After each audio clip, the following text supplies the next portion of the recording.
Julian Kwasneski, welcome to Tech Talk with Daniel Albu. Thank you. Thanks for having me. With 356 credits on 144 games, I think we have a lot to talk about. And so we'll start at the beginning by you telling me how you got into the field of music. Well, I wouldn't say it was the field of music, but the field of audio. I grew up in a musical family, both performing and listening. No one was, my dad was an attorney. No one was actually in the field professionally. And actually, to that end, I grew up with psychiatrists and lawyers and just that type of professional, job. I really never knew that there were careers in music, even though, obviously there have been careers in music and film for a long time. My perspective was always just those kind of classic professions. But I would say in high school, I started getting into just playing music with friends, and computers were getting to the point where we were starting to be able to do MIDI sequencing. And I kind of grew up on, the Beatles and Elton John. My mom was an Elvis fan. But I then, of course, was into, Kiss and AC/DC, and that turned into Led Zeppelin and just kind of that classic rock era. But then New Wave was starting to take over, and the precursors to New Wave, and I was really into that. I got way into Gary Newman, and then, just Depeche Mode, Duran Duran, The Cure, the Thompson Twins, and you can actually see there's a Gary Newman video right there from the Hammersmith Odeon in '79. So I didn't realize that, that was kind of a pointing me in this direction. And I went to UC Davis. I studied communications, I've been playing in the same band with my cousin and a couple of great friends of mine. We still play. It's called Sticky's Backyard, which is a story unto itself. But so I was super into that. But then when I graduated school, it's like, well, you have to get a job now. And I wanted to be able to make money. So I worked in commercial real estate miserably. I was a stockbroker at Merrill Lynch for a year and a half. And the plan was for me to move to Kauai, where my good friend from college and my cousin, coincidentally bandmates, were living and just doing waiting tables and things. And Hurricane Aniki literally blew those plans away. So now we all found ourselves back in the Bay Area. I actually started waiting tables and ultimately bartending in Calistoga, California, all the while playing in the band. And then we started to promote shows and doing live sound, which is just the most thankless endeavor. Live sound, you're really never the hero. If you're the hero, no one's noticing. But if it's bad, it's all you. And that kind of led me to a little studio in Cotati, California called Prairie Sun Recording. Muka Rennick is the guy who started it and still works. They still are there today. And it's a former chicken ranch just in farmland. And their thing is all analog recordings. So this was, in the early 90s. So all analog recordings were pretty common. Pro Tools hadn't come around yet. And so now, of course, he's got all the modern equipment, but now it's a really special thing to have an analog studio with really great consoles and gear. But he kind of hired me, I wouldn't say under the table, but I just kind of assisted engineered. I was around all the 2-inch decks, and I got to meet, Pat Travers and Rick Derringer couple just like, 70s superstar players who I didn't know any of them. But it was a really good experience. And so then what started to happen is my cousin interviewed for a job at ILM, and he said, "My God, you've got to come down here. This is where all of our people are. It's like this is a real job, and they're doing incredible stuff." And we made this friend, Jackie Lopez, who went on to introduce me to my first wife. But and I ended up buying her house from her. She's a very important part of my life. And she said, "You guys have to work here." So I was originally going to work with her. But once I started looking around, there was this LucasArts place, and I saw that there was a job posting. And so to make a long story short, Before you make that long story short, we're getting ahead of ourselves. Uh-oh. Let's go back a bit. Yep. So first of all, I want us to take a look at a photo of yours from 1990, 1991 or so. Oh, boy. And I would like you to tell me everything about this amazing band of people. Oh, my God. Yeah. So that is the band. The guy who, let's see. Yeah, the guy who's sideways, that's Eric Schroeder, who works at ILM to this day. Luke O'Byrne there on the upper right, that is my cousin, also works at ILM. I don't know who that guy is on the upper left. And then the dude that's kind of crunched in there, that's Will Eichert. We definitely have lost touch over the years. He was an incredible guitarist, keyboardist. And that's Dan Meza on the bottom, who now lives in Philadelphia, I think. And the guy who took that picture, Ted Meister, he's my buddy from high school, who's our bass player. So your roles change. Sometimes you're a photographer. The guy who used to do our live sound, John Krause, is also in the band now. So it's a good lesson. If you stick around long enough, you'll be part of the band. And that's in Armstrong Woods in Guerneville, California. Just trying to make the ultimate album cover. That would be right about when we were working at the Calistoga Inn and starting that whole period. Well, sticking around is a great advice, because usually QA testers do that. They join a computer game company as a QA tester, and then they become a developer or maybe they manager start a company. Or whatever. Yeah. And so this picture, I am not quite yet working for Lucas. All of us in that picture, except for Will and Dan, we ended up moving into a place together that was a 3-story house. The first 2 stories were connected. We all lived there.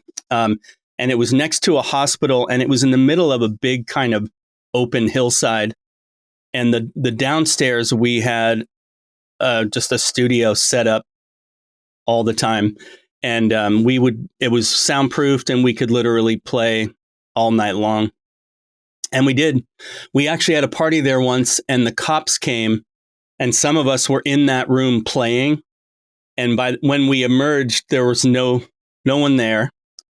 And a couple people were like, "Yeah, the cops came," and no one ever came to bother us. So it was cop proof.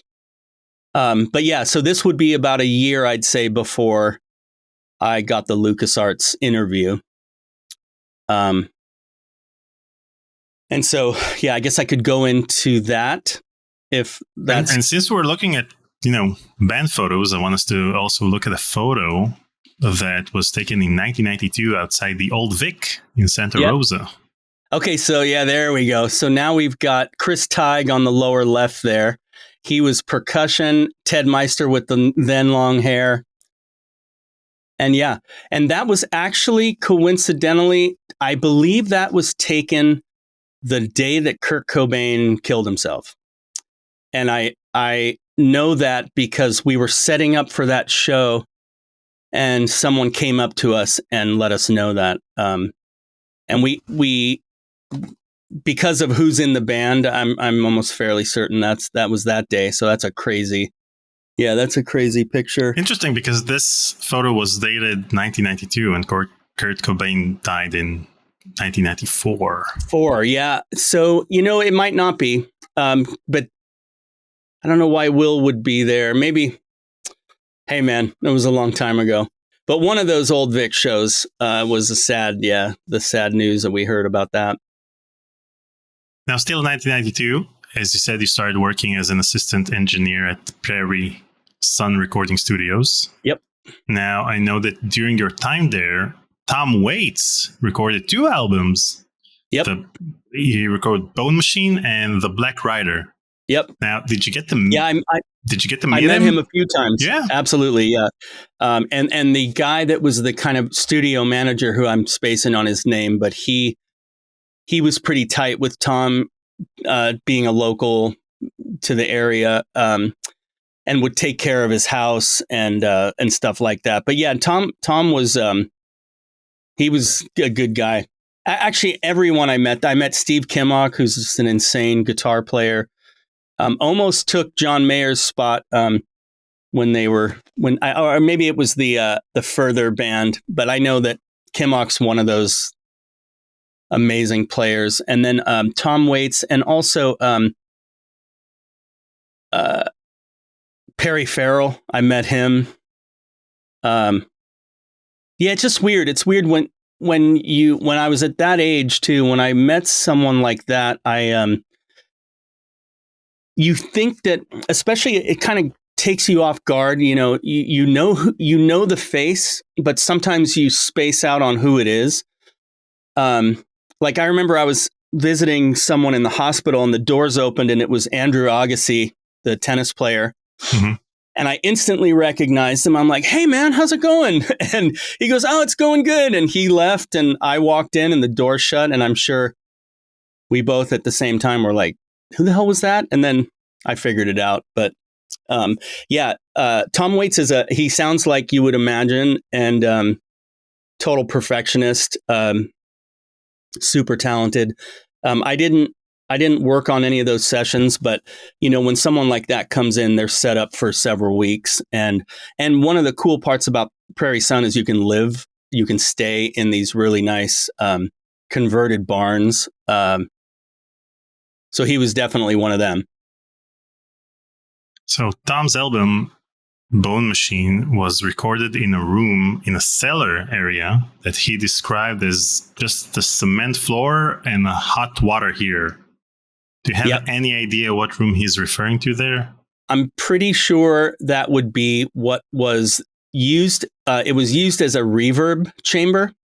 So it was a concrete room and it had cornfields painted on the walls. And I don't remember the water heater, but I wouldn't be surprised if it was in there.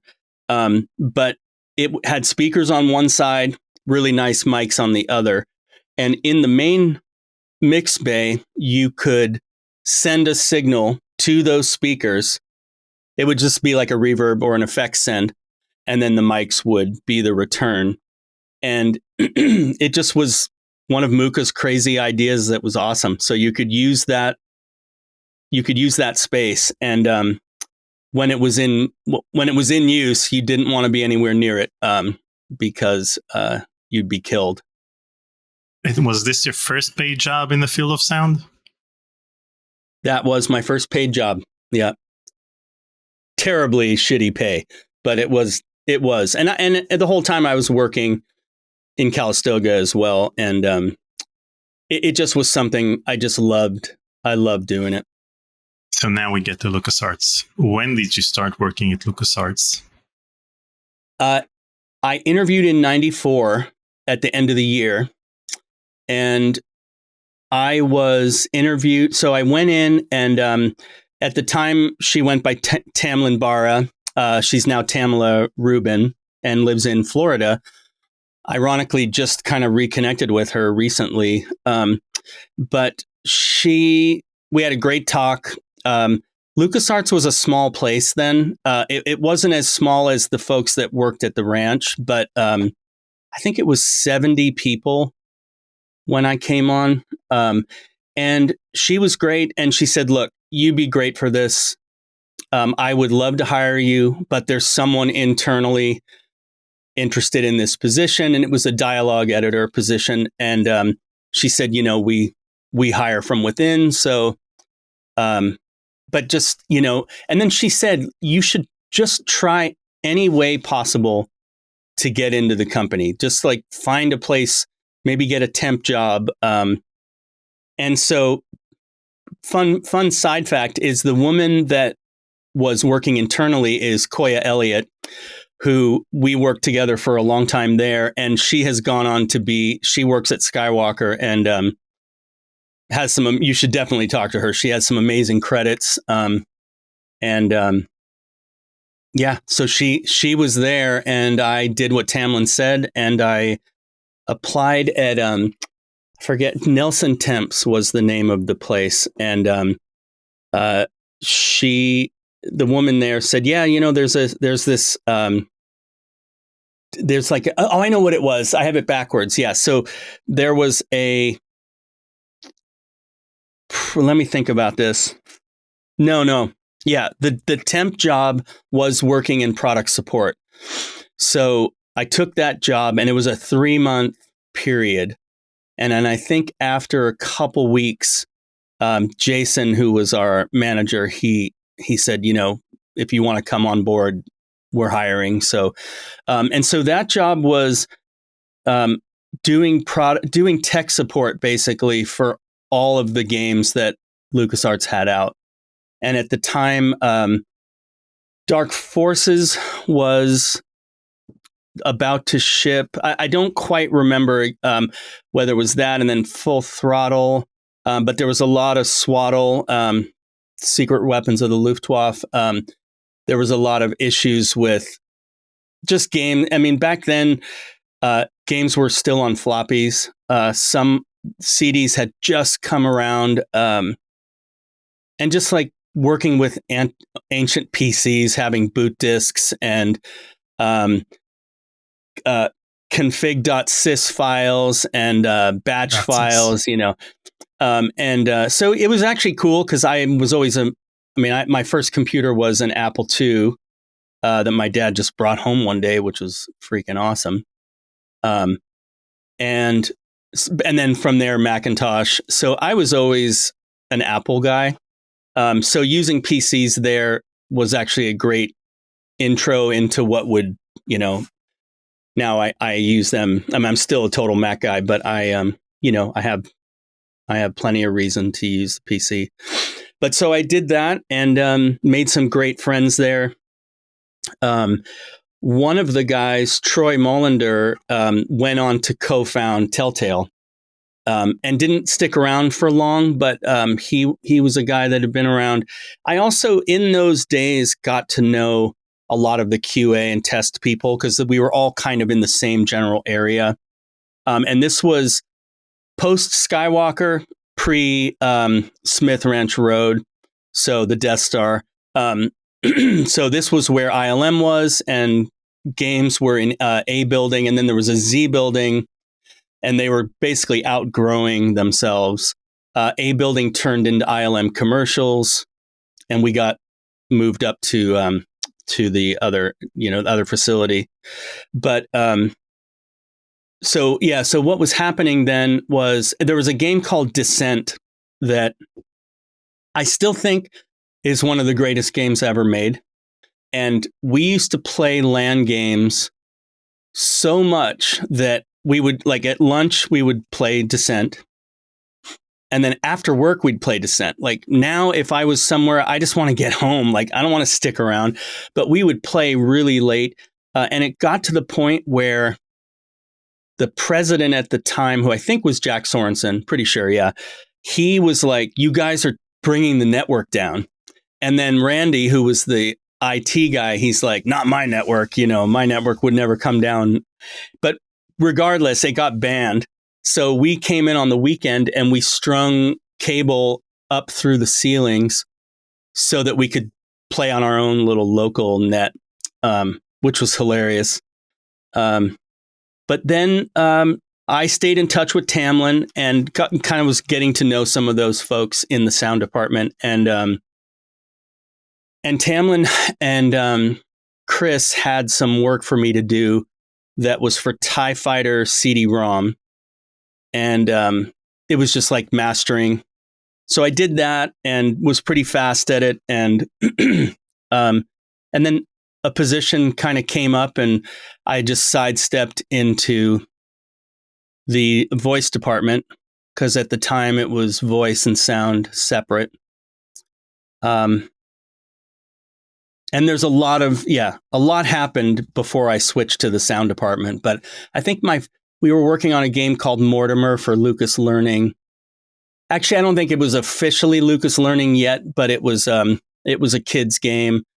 And it was right when CD-ROM technology was kind of the norm, and so we were able to do just tons of voice.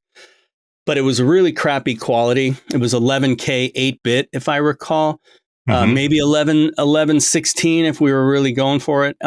So we would pre-master. We learned a lot about how to pre-EQ and master dialogue to get the most out of the quality after it got compressed.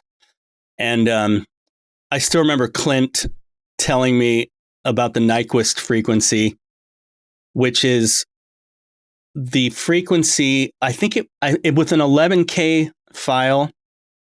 I think it's at 5.5K. You put a big boost and it makes the high end sound better. I might be wrong. This is like dusting off some old, brain cells that I think are gone. But anyway, we would do crazy stuff like that. And we also we had pretty crappy machines. They were good for the time, but I think I had a Quadra 650 and, Mike Levine would know what the machines were, but anyway, yeah. And even in some cases we would have two machines next to each other and would send audio back and forth. And it was really just kind of Tamlin, Chris, and Dara and I, just, learning stuff all the time. And we were in the same area as Clint and Larry the O and Mike and Pete. And so like Clint would call me into his office and say, come check this out. And I'd go in there and his machine is just like windows opening, closing, selecting all, something happens, closing. And it was quick keys. And it was literally a script he wrote that was just mimicking him doing something 1,200 times. So we became quick key, ballers, man. It was so fun. I still wish I had quick keys now and then for some of that stuff. And so it was a real kind of crazy time because there was definitely some friction between the two departments because handoffs of voice data to sound and mixing and the schedules were always they left a lot to be desired. The dates were never going to get hit. And Peter was great where he would just kind of stick his finger in the wind and shake his head a little bit. And he would say, I predict June, 96. And sure enough, the thing would ship in June, but he would say that in November of 95. But so there was a lot of collective learning, which was really, honestly, some really good. That was one of the things I loved. Not just with audio folks too, but we were really ingrained with the art department and programming and production. I mean, we all partied together. We hung out. We vacationed. It was a really great scene. That surely wasn't going to last, but it was fun while it lasted. So in 1995, you were credited as assistant voice editor on The Dig. Now, before we talk about the game itself, in July 1995, a demo of the Dig was released with voice actors that weren't the voice actors that were in the final game. It sounded like as if this was Scratch VO or I don't know, maybe you had different voice actors at the time. Did you take part in the creation of this demo version? I don't. We did tons of Scratch for every game, so I just don't remember that one specifically. I know you talked to Dara, and I haven't listened to his yet, but did he know? He would know. Or take 4 hours, listen to the conversation with Dara, and let's get Dara, back to our conversation. Yeah, Dara and I were like blood brothers back then. He's a great guy. We still work together. I mean, he's a good dude. But I don't remember. I mean, if I wasn't one of the voices yet, but I would have, Chris or I would have edited it, or Koya would have been one of the three of us. I do remember working on the Dig though, because there were issues. Oh, it was an S issue with I think Boston's recording, Boston Low, and all these lines needed to be de-essed, which now it's still actually kind of a pain in the ass, to be honest with you, because when you take away the certain frequencies, there's no way to really not affect all the frequencies. It's way better. I wish I had FabFilter back then. But I remember that was one of the times when I had two machines and I had quick keys, and it was this dance of timing. And I had to predict what's the longest it'll take on this machine, and then set the time to receive that data on this machine. And it was cool. And we also there's a great story Dara and I have where we used to joke that we're saving the game, but it was the line that we needed was the teeth are razor sharp. I know, and we're going to talk about this line in a sec. Oh my God. You're thorough. When you used the de-esser, did you use the de-esser only on that particular part in that sentence, or did you use it on the entire sentence to make the entire sentence? Yeah. Really? Yeah, and it trust me, it if I went back there right now, I'd be smacking my former self. I'm sure whatever we did, it helped, but again, remember that it's 11K, so I don't think we went beyond 11K for a number of titles, just because of footprint.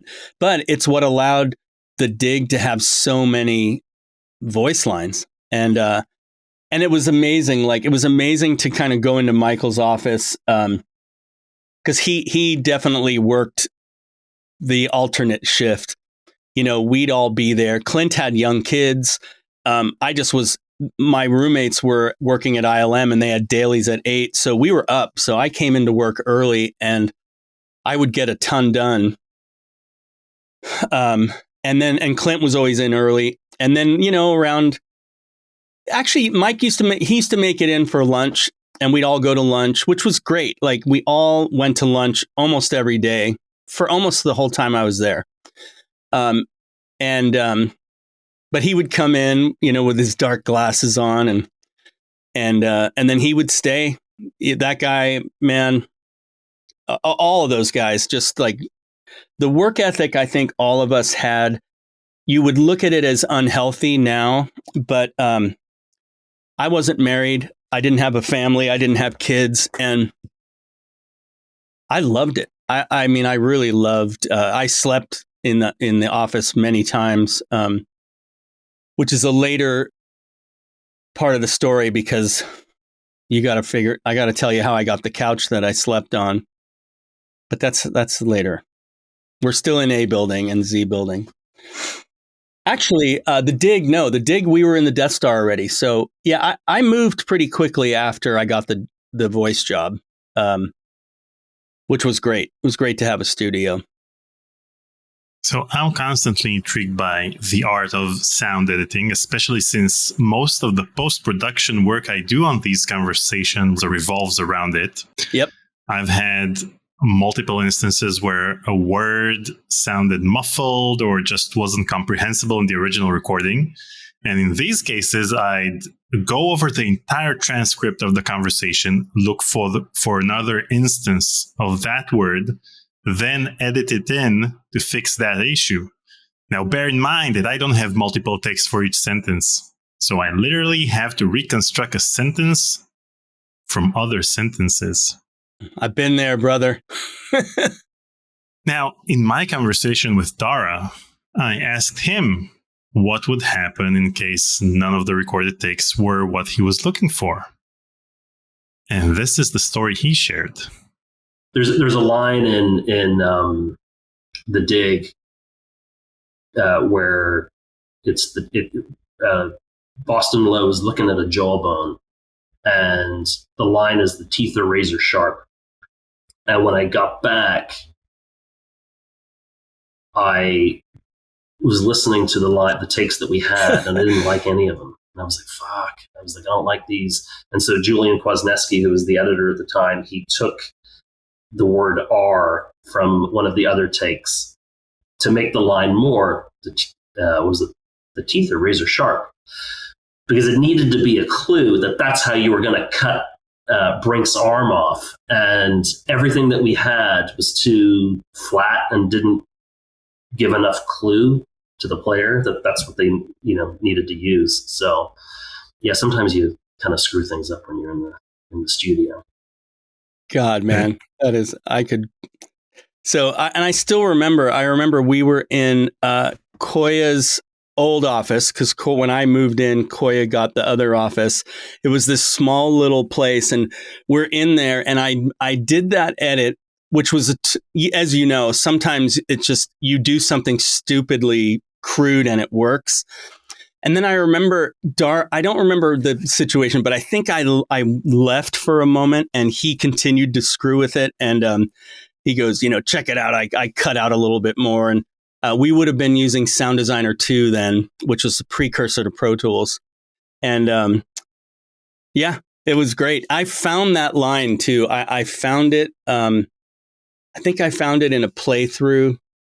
And I edited it, and sometimes I'll text it to Dara randomly. But wait, yeah, so do you remember the sentence from which you took the second R? No, not at all. And I don't, but I also don't remember having to really hunt for it. I was going to say to you, you should be using Descript because you can chop things up and do that kind of stuff really easily. So usually when I take a word from a different part of the conversation, I try to edit part of it at the end of the first part so that it would sound, sometimes when you add a word from a different part of the conversation, you don't have the same emotions you had when you talked about something else. So you may give a more mellow answer or use a mellow voice or be more excited. And so it's always a problem. Yeah, it is horrible. But what's funny is the general public, they don't notice as much as you think they would. I've showed people things where, hey, look, I was able to remove this noise, and they're all, what, could you play that again? And what noise?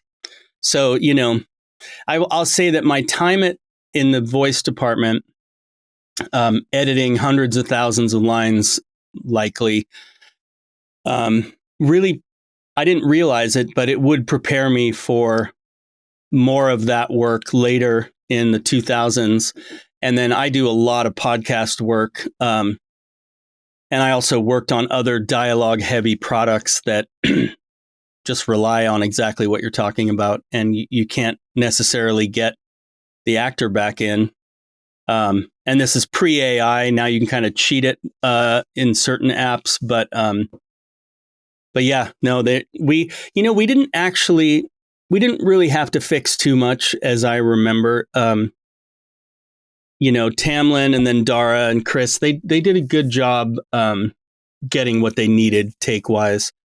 But it happens, and the higher profile the actor, the more likely people will say, oh, and did you record that other little script I sent? And then the blood drops from your face. Well, it's the same with visual effects nowadays. It's cheaper to add a visual effect and bring in the actor for another scene. Or, Crazy. Yeah, it's crazy times. Now, you mentioned in the past that the dig reminds you of thousands of VO files with 8-character file names. What did you do to keep things organized given this limitation? We had FileMaker databases, basically. And the file name was the holy, immovable name.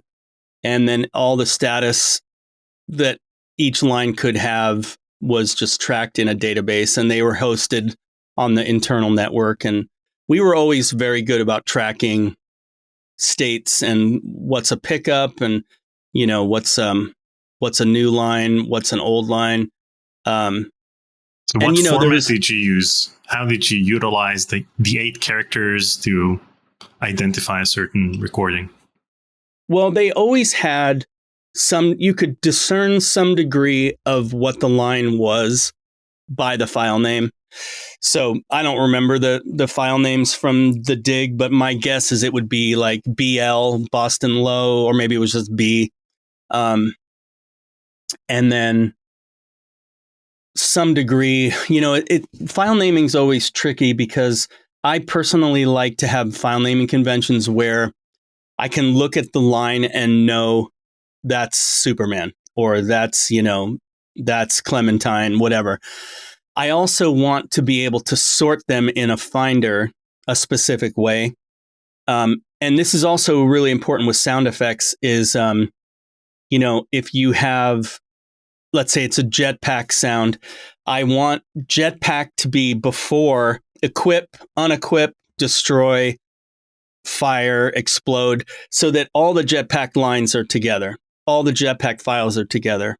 And we had day-long meetings about file naming conventions back then. We also came up with, in the voice sound department, we had this, it was basically like a file management summit. And I don't know if anyone's mentioned this yet, but Peter, Michael, and Clint were nicknamed the Harvard debate team. And because they would have these endless conversations, and sometimes you weren't involved anymore. And it's like, I want to get out of here. It's 7:30, you guys. And you could just leave. I mean, it wasn't, but you felt compelled to stay. But I remember when we talked about a file's path from being recorded to being in the game. And we came up with raw, cooked, prepped, and served. And I still use them today. And I would bet you Chris Brown still uses them. I'm not sure about Dara, but raw. And the only thing I've changed is I put a 01, 02, 03, 04 before those so that they don't sort alphabetically, they sort numerically. 01 raw. That is, I got a Pro Tools session from the studio. An actor sent me a file from their home booth, whatever it is, that's raw. I may chop things up in there, but I do not touch the source, nor do I do any kind of level or anything to the files. Then I move them to prepped. Prepped is where you tighten things up. Maybe you'll do your file naming there. I like to do it before that. Cooked is where you add Darth Vader processing, or whatever, radio processing. None of that stuff was real time back then.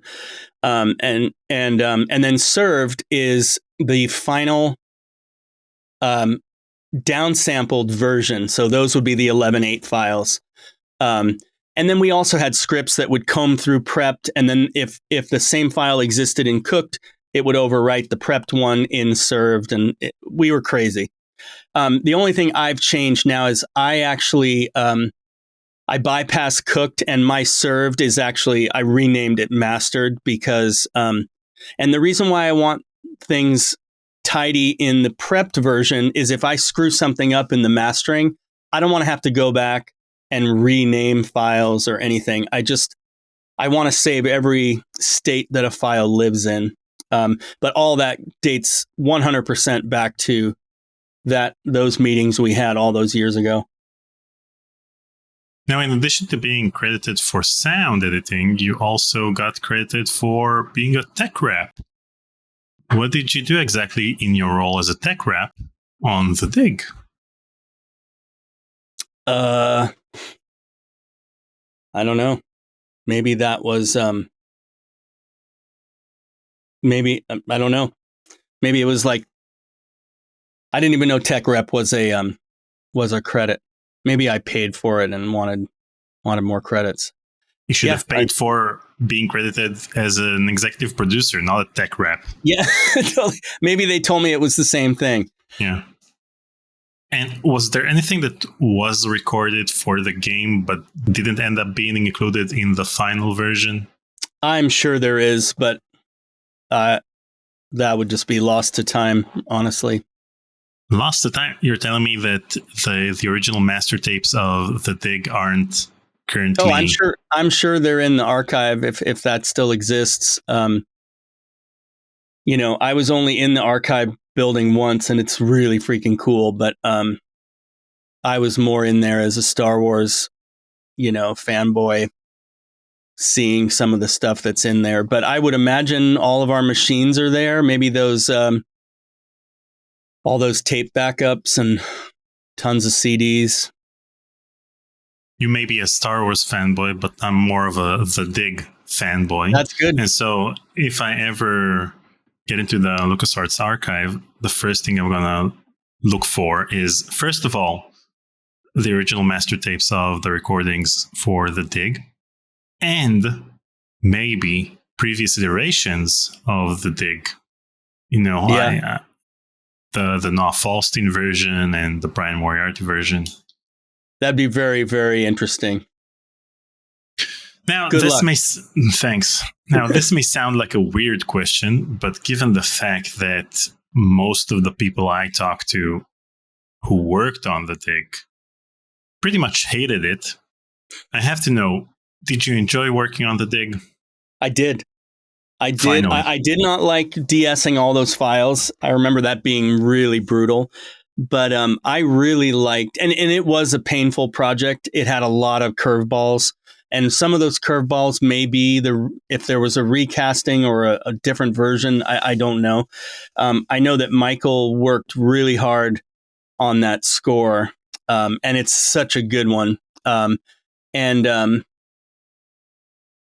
I know, struggling creatively with a deadline is always difficult, no matter what you're doing. And I know we were under a lot of pressure on that one. But like the Spielberg part of it, that never really surfaced to us. I think we all got a letter from him saying, "Hey, this is awesome." I don't know if I have it now, but it was cool. I mean, it's the type of game that I wish more. I love adventure games, and they're the games I played the most. And it was great when Telltale came around because we really dove in on that genre. And did you have to DS the files that Robert Patrick recorded because of the way he pronounces S, or because you didn't have a pop filter in the recording booth? No, it wasn't plosives. It was just, it's just like this 416 here. If I'm at there's just certain mic placements that accentuate those sounds, and you can often, if you have a good engineer, they can often hear that. Some people are just naturally really sibilant. I think I have a little bit of issue with that for myself. Everyone has, and now that I've gone on to co-found an AI voice company, we do a lot of really intense dialogue mastering, pre-modeling, and it's a scientific deep dive into, the sounds a human makes when they speak. And it's human specific. One actor may have one kind of problem, not even problem. It's just the sound their mouth makes. And then you have to add the microphone type, how you're recording, distance to the mic, how you're pointed to the mic. So back then, it probably was just the S sounds were a little more pronounced. So they were pronounced before the compression of the sound? Yeah, or afterwards? Absolutely. Yeah, no, it was before we downsampled. We did everything at Wave. It was probably 4416 at that time, but yeah, it was just someone must have noticed, hey, the S's are too harsh, and so that's just one of the many tasks that stands out. That and the teeth are razor sharp. The rest of it was just, the way it worked then too is all the material got recorded onto DAT tapes. And so when you got a DAT back from the studio, the first thing you did is dumped it to your hard drive. And that took, I think you had to do it in real time. So, it was a 60-minute DAT, 60-minute dump.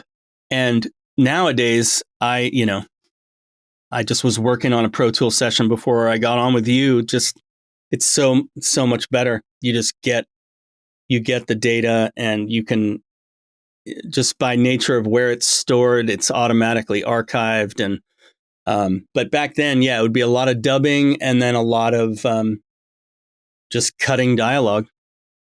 Now, in Rebel Assault 2, which was released the same year as The Dig, you were credited as an assistant voice editor. Now, unlike other voice recording sessions in which were done at the time in a recording booth, the voice recording on this game was done on set, since this was an FMV game. And unfortunately, many FMV games from that time period suffered from inconsistent sound quality and sometimes even echoey voice recordings due to the acoustics of the blue screen studios. Did you have to perform any post-production cleanup on the voice recordings in this game to achieve a Lucasfilm-worthy level of sound quality?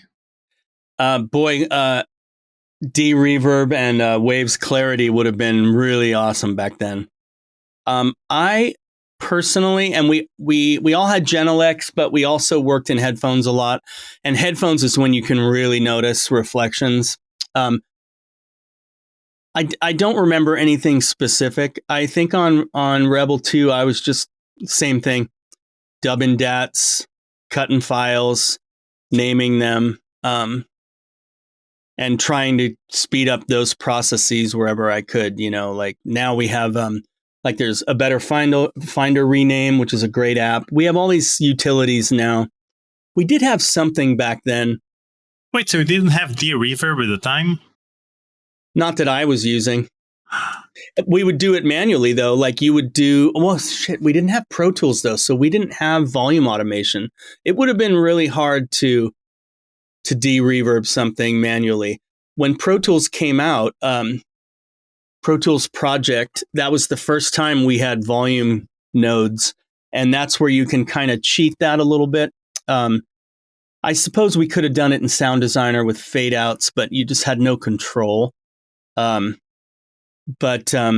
honestly, and honestly for Rebel 2, that might have been one of Chris's jobs. If I did anything, it was just supporting her. Again, just high volume of cutting that's needed. And it's a real time endeavor. You can't cut corners, if you have 1,000 lines, it's going to take you some time. Now, in 1997, you were credited for sound design on The Curse of Monkey Island. Now, it seems that on this game specifically, the project leads gave the artists the creative freedom to depart from the look and feel of the original games. Did you feel that creative freedom while working on the sound design for the game? I never felt directed ever. The whole time I was there. And maybe that's just because it was so collaborative. We were going into it with like we'd already talked to whoever was the stakeholder. And we should just just jump back one bit, which is when I jumped from voice to sound, because that's right about when this happened. Tamlin came into my office one day and she said, "Hey, I just want to give you a heads up that Michael may offer you a job in the sound department. And just so you know, you don't have to take it. Like it'd be great to have you stick around with us." And I was just, it was just hilarious that what's hilarious about it is that we're talking and I said, "Well, honestly, I wouldn't mind doing some sound." And I had already started to do, so where the line of demarcation between voice and sound was when the voices needed to be processed. So if it needed Darth Vader processing because of pre-existing, conversations before I was there, that fell on like Clint would do that stuff. And so, but I had started to do that stuff, just wanting to do it. And I know Chris did a lot of dialogue processing. So she came in and told me, gave me that heads up, and there's a knock on the door and come in, and it's Michael. And his office was right across from mine. So like when he was doing the dig, I would hear him doing all his sketch. It was fucking awesome. Like and you never you always take that stuff for granted when it's there. Oh, it's just Mike's over there working, but anyway, the door opens. It's Michael. Tamlin leaves. He comes in and says, "So, how would you feel about coming over to the sound side?" And it was like, yes, I would love to.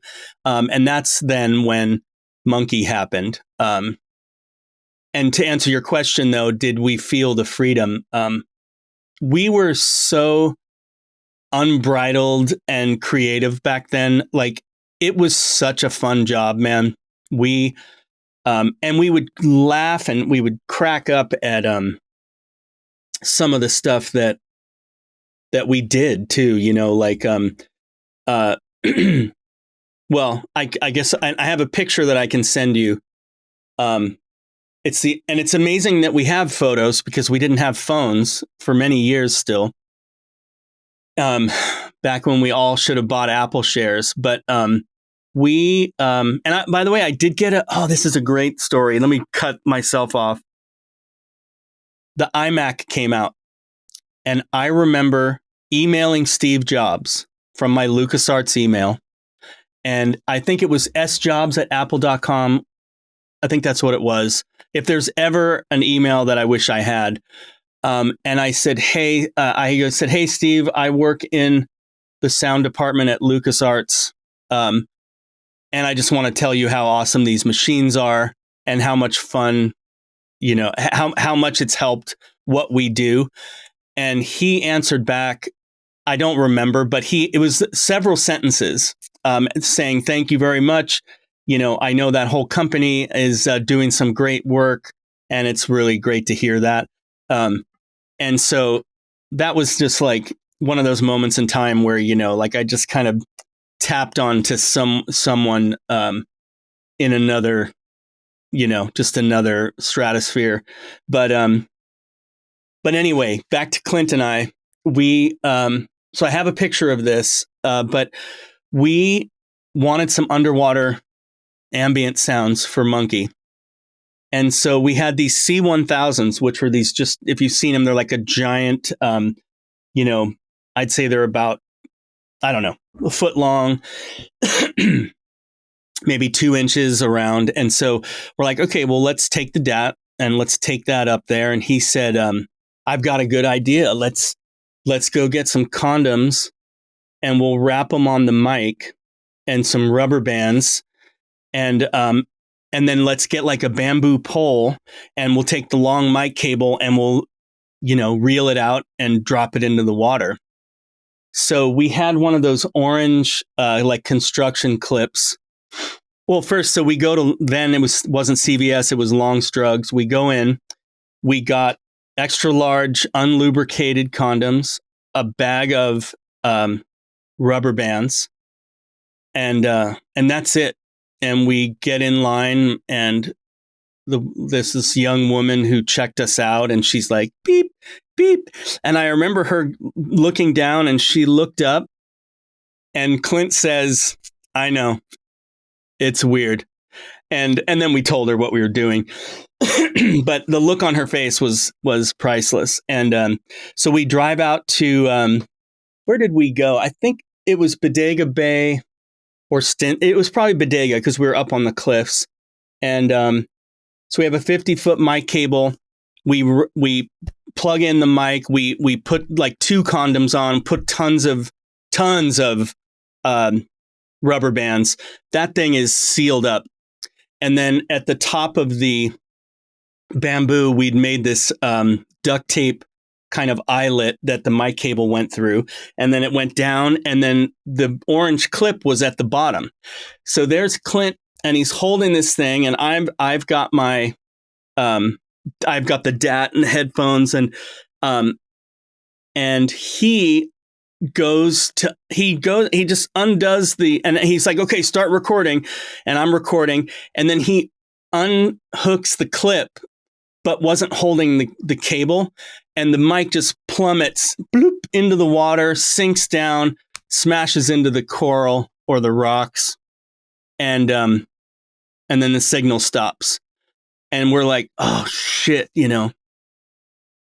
So we hoist it up and try to dry it off, and the whole time on the whole drive back, we're like, fuck, man, let's just put it away, in the closet. Maybe it'll dry out, and just trying to make excuses. And I wish I had that recording, because all you heard was a little bit of wind, a splash, this wonderful like, and then this crack and static. But and I do think that mic came back to life once it dried off. But people were more mad that we got to go do that, and we're like, we're working, guys. We're going recording stuff, And so that was one of the Monkey things. But Monkey was a project that we had a microphone called the SAS, and it was similar to a mic like this that has, I don't know if you can see that, there's ears.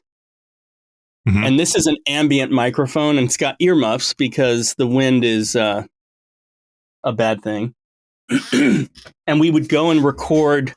That's actually a binaural version, so it's very cool for ambience. But we would go out and record ambience. Like at night, we'd go out to a variety of places.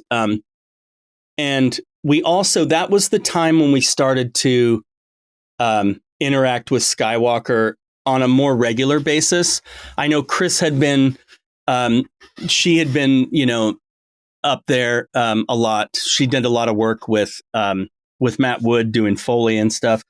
But we, as sound folks, we hadn't really tapped into the fact that they had this massive library.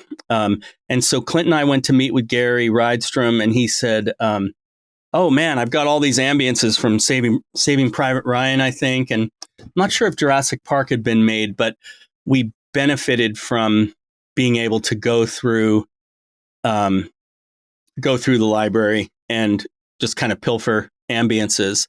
And and the way Monkey worked, and I know Clint mentioned this, so I don't have to spend too much time on it, but because of streams and bandwidth, we ended up mixing the ambience with the music.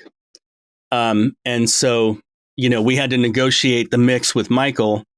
And then we also had to make sure that music was only going to be at a night scene, or if there was the same cue in 2 different locations, we'd have to have 2 versions of it.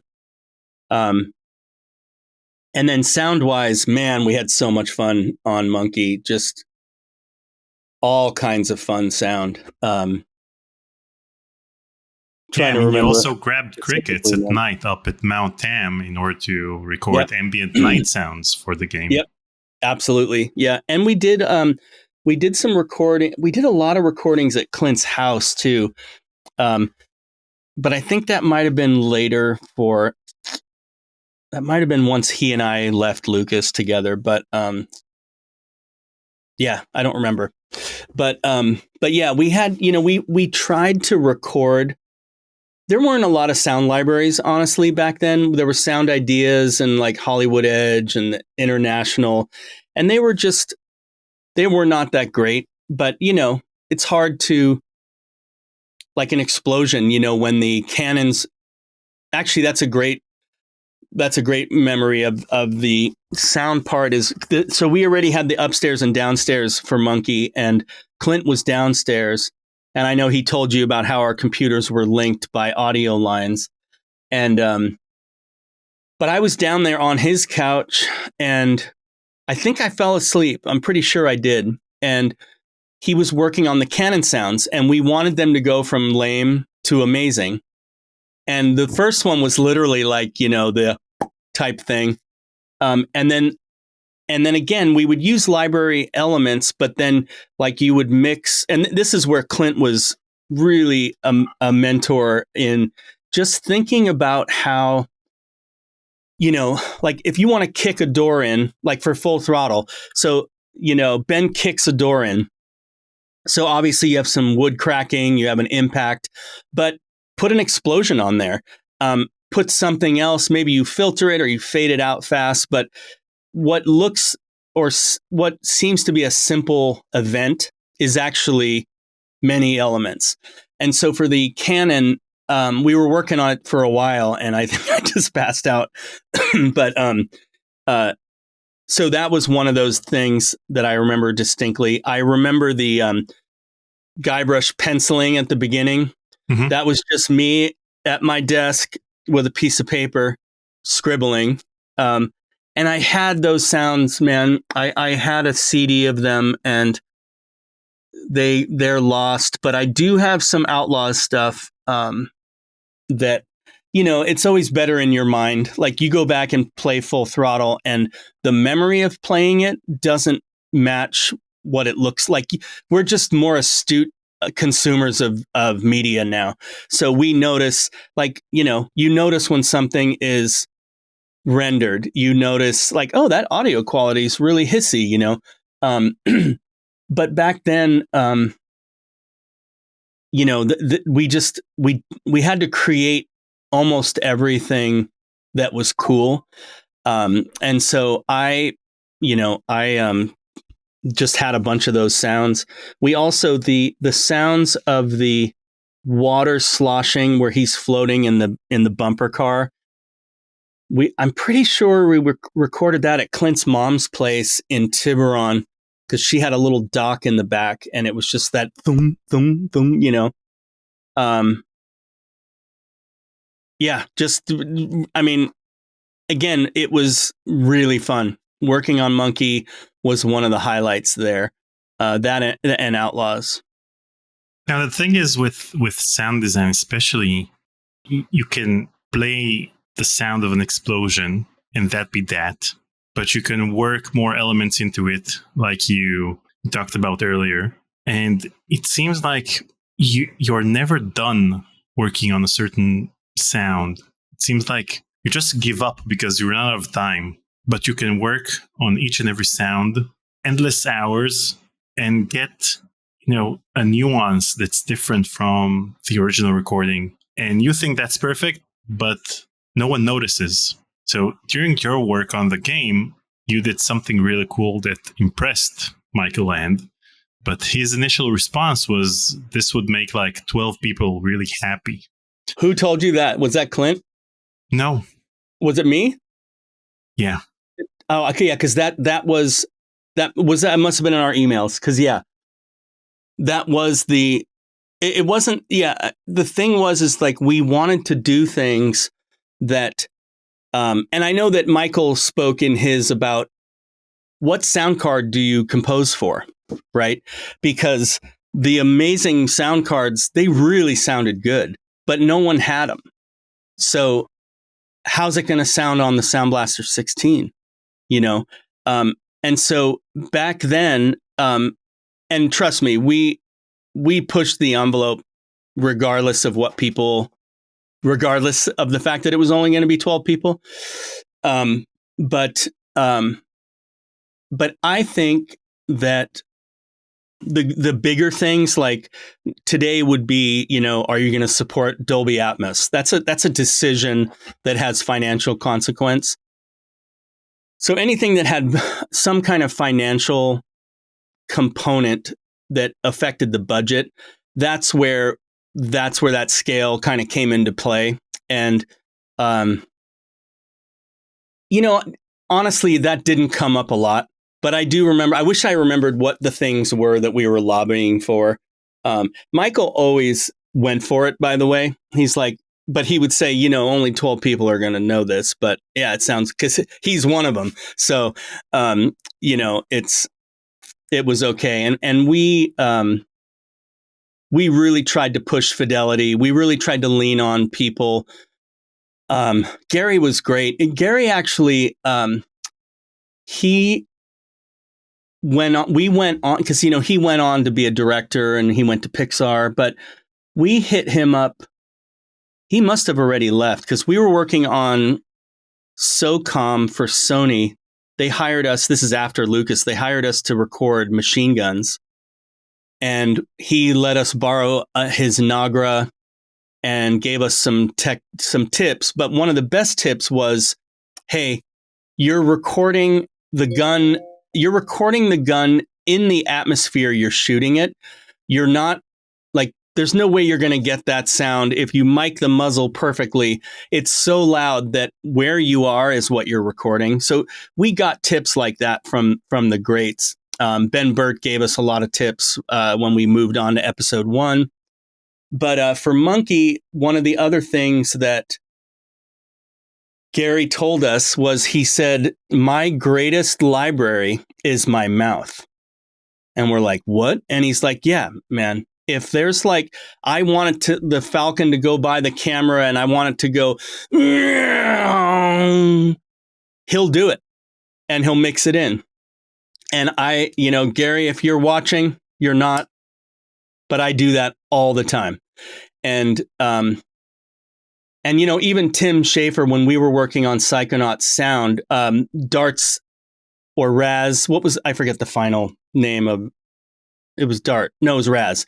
When the bubble comes out, the thought bubble, we had so many revs of that. And this is another thing. You just don't know to record this stuff. But Tim left me a voicemail and he's like, hey, man, hey, listen. So I'm thinking about the bubble and I'm thinking it should sound like boom, boom. And he did this sound. And I should have just literally recorded that, cleaned it up and used it as an element for that. But so we did a lot of that. We did a lot of experimenting. We also Jeff Clement and Larry the O, Dave Levison. They were all we really learned there. It wasn't competitive and we really learned from each other. And someone would say, oh shit, man, why are you doing it? Hang on, you got to do this.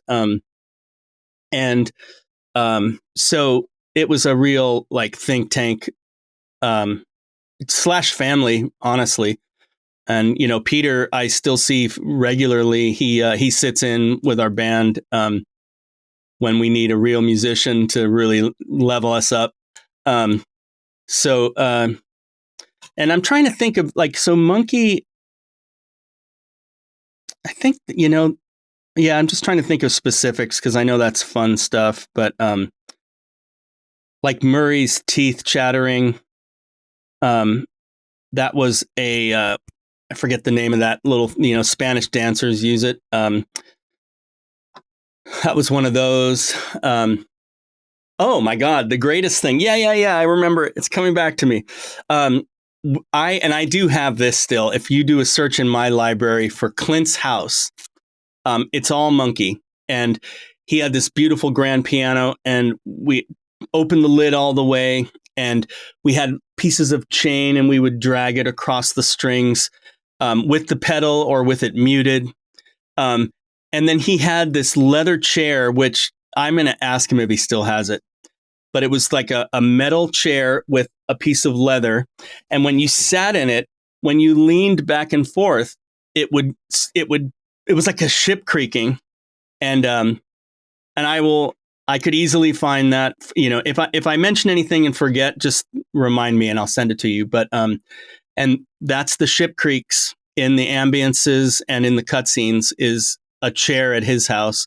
And he had a hot tub that we used. I feel like we were spinning a bike tire in it, and we had his son, who's like a grown man now. His son was in there, like we were doing like, like your arm moving through water for whatever we needed it for, like oars. I think it was for oars. But yeah, that game, I can't say enough about how fun that was.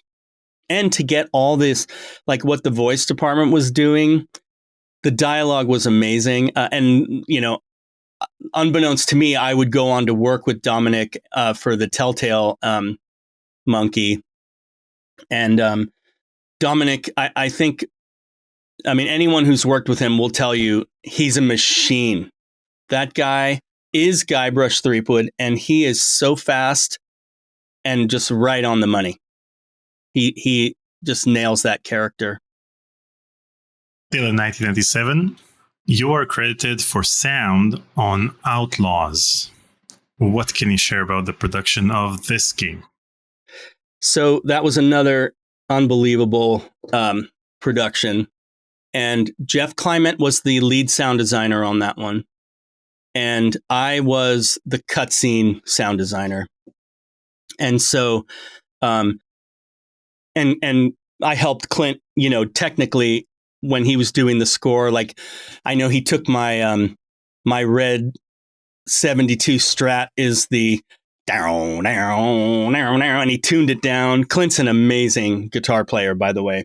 We went on to be in a Grateful Dead cover band, by the way. Larry on drums, Michael on bass, Clint was Jerry, I was Bobby, and then Kevin Bruner and Dan Connors were one half of a keyboardist. And we, talk about riding on coattails, man. Those were fun days. But so, yeah, things like that and recording. Clint's very good at recording non-instruments as well.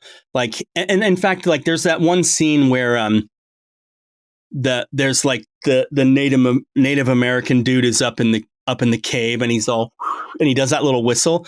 And Clint and I were like watching the videos that we were going to score, and he goes, quick man, fire up your mic, and he's all, and he does this little thing right at my desk. And that's the thing. There's also the scene where, I forget, James puts his boots on the desk. Boom, boom.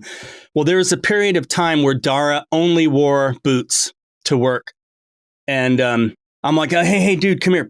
Put your boots up on the desk. And so that's another one of those cases of that was Outlaws. And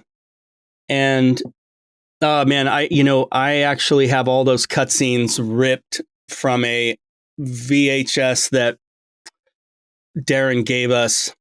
It was just kind of like a team video, and it just had all the cutscenes strung together. And watching them, I think I have it on YouTube. I'm not sure if they're still in my private library. I don't know if they're hosted, but I could share those. But when I watch them and hear that music and the score Clint did was so good. But it's just like songs that take you to a place in your life or some scenario. Listening to those cutscenes definitely brought me back, and I can, just like good movies that you've seen a million times, I can pretty much recite the whole thing, because you spend a lot of time when you work on something like that. You'll hear that scene over and over again, and you never forget it. And sometimes you work on a specific sentence for so long that it's imprinted on your brain. But then no one like you said, no one notices the fact that you worked on it for so long because it's just another sentence in the. Yeah. So on your YouTube channel, you have the VHS rip of cutscenes from Outlaws with uncompressed audio, or is it just a recording from the game itself? I honestly don't know how they made that video. My guess is it's probably uncompressed. I'll send it to you. Yeah, it's awesome. I just remembered another scene too when the train goes over the camera. I had all this sound going, and Clint's all, dude, we got to put timpani in. So when that thing's going over, there's he's got timpani playing. Just little, again, Clint's he was such a master at adding elements that were not the thing that you were recording. It's like, it's just how I do sound. And it's how a lot of people do sound design. It's what it is. But back then I didn't know that. Yeah, I really, really enjoyed that game. So this is uncompressed?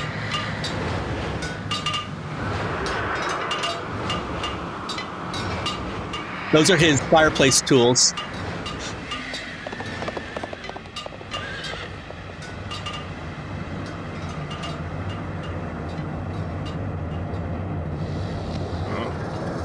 Oh, that's Clint.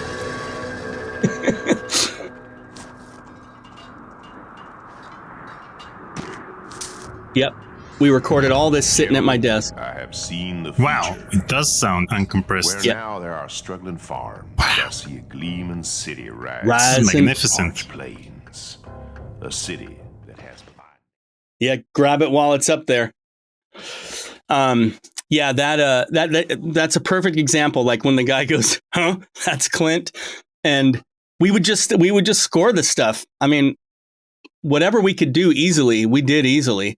And you don't always have to have hi-fi equipment to put in a commercial project. It's that may be a no-brainer thing now, and now great recording is ubiquitous. But I still use my old Sony this thing here. It's like an old crappy recorder. What's great about it is it's this big, and it has almost there's no noise floor. All the, I do have some great Zoom recorders, but when you're recording really quiet ambience,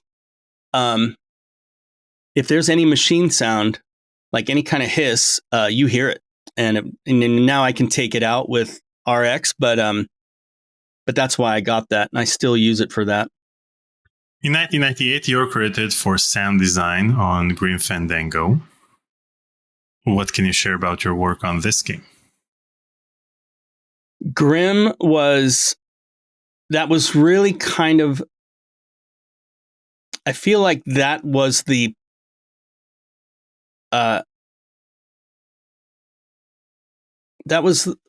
pinnacle of my experience at LucasArts. That was something that had built on all the projects before it. It had Peter at the helm on the music, Tim Schafer, and for Grim, that was one that I wasn't technically. What was my credit? I was like assistant sound designer. Yeah. So that's what I thought. I was just like, I just kind of did anything that someone said to do. Because I think I was working on X-Wing Alliance, if I'm not mistaken, or maybe X-Wing was after that. But by the way, you worked on X-Wing Collector Series. Yeah, were credited for additional sound design. Okay, no, what was my? No, I had another one that I was the lead on. I forget what it was. It was X-Wing Alliance came out in 1999, and you were the lead sound designer. Yeah, that would be later then. So, but so for Grim, and I should say that for all my years at Lucas, I worked on everything that came out. We may or may not be credited on, like I got that audio tech or whatever the hell I had on the dig. Tech rep. Yeah, tech rep. we were voice and sound. We were collaborative. We got in fights. We like worked things out. It was like being in a family. It was a very sibling type place. I call it Lucas High sometimes. And it's been great to watch some of your videos because it's just, these are people that, life goes on. And I will say though, that just like Kevin Bacon, everything that I work on ties to LucasArts. Every single company, has some kind of connection there. And, but for Grimm, it was, more ambient recording, just like random stuff. If someone reminded me, I'd remember what it was. One great thing about Grimm, one of the greatest stories was, so we had iMuse, and Peter had this incredible idea to have Tim come into the studio and sit with Larry, he's an amazing drummer, but with a conga or something, and go through the levels.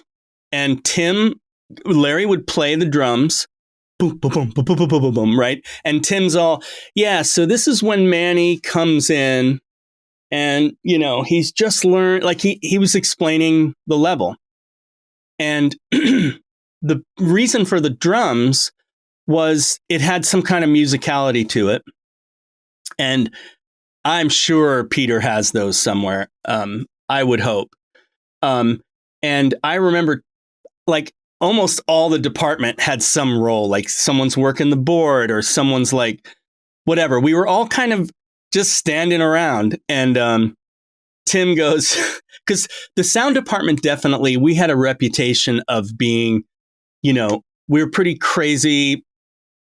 We just did crazy stuff that wasn't normal. And like when I guess it was for Grimm, where these timpani, and the like the mariachi players, like the office, like the doors were open, so the entire company was hearing timpani, or da da da da da da da. It was, and we never thought about the rest of the company once. We were just like, we got to do this thing. We're making this game. But that day of the recording of Tim, he made some joke like, you sound guys, like, this is what you do. You just sit around and, but it was really cool because it gave Peter the ability to take all those files and name them probably what the ultimate music would be named. And Peter had a way to listen to it now and build that whole iMuse thing.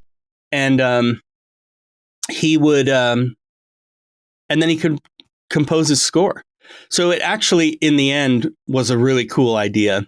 And Grimm's just, it's just one of those games that, like this here. Wow. Aw. Grimm Fandango. It's not so old that the rubber band's it's still not broken.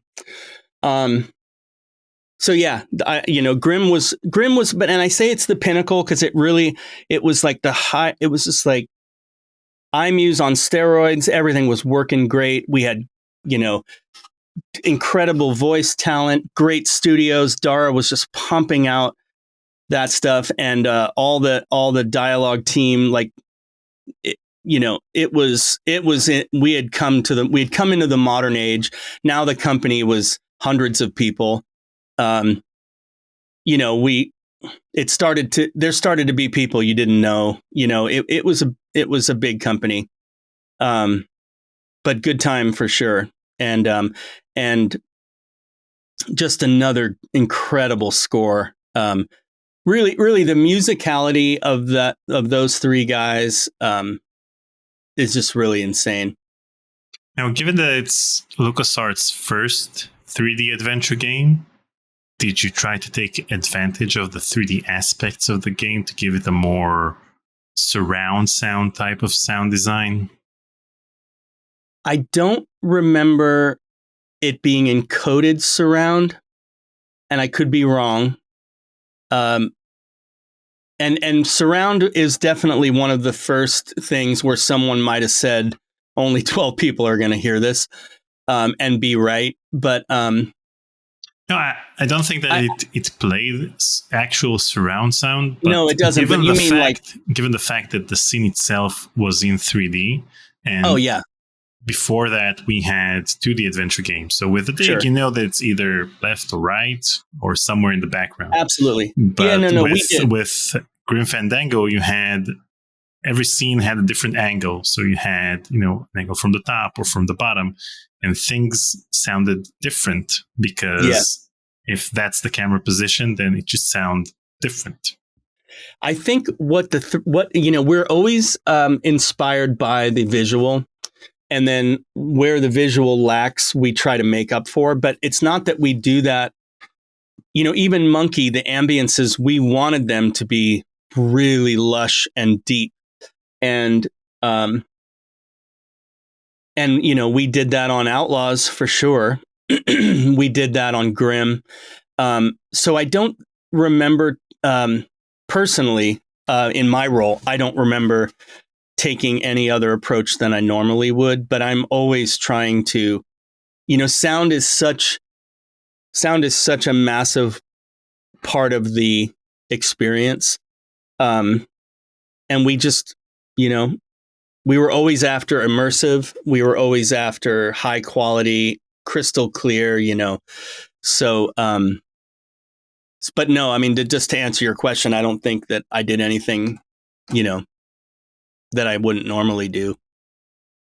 Now, as far as I know, you used to approach the testers themselves and play sounds for them in order to get their opinion on whether or not a certain sound is annoying or repetitive. So, first of all, I have to say that it's truly admirable of you to do that, because checking with the testers is like checking with us players before the release of the game. Yeah. Well, now, do you remember any instances in which testers vetoed a sound you played for them?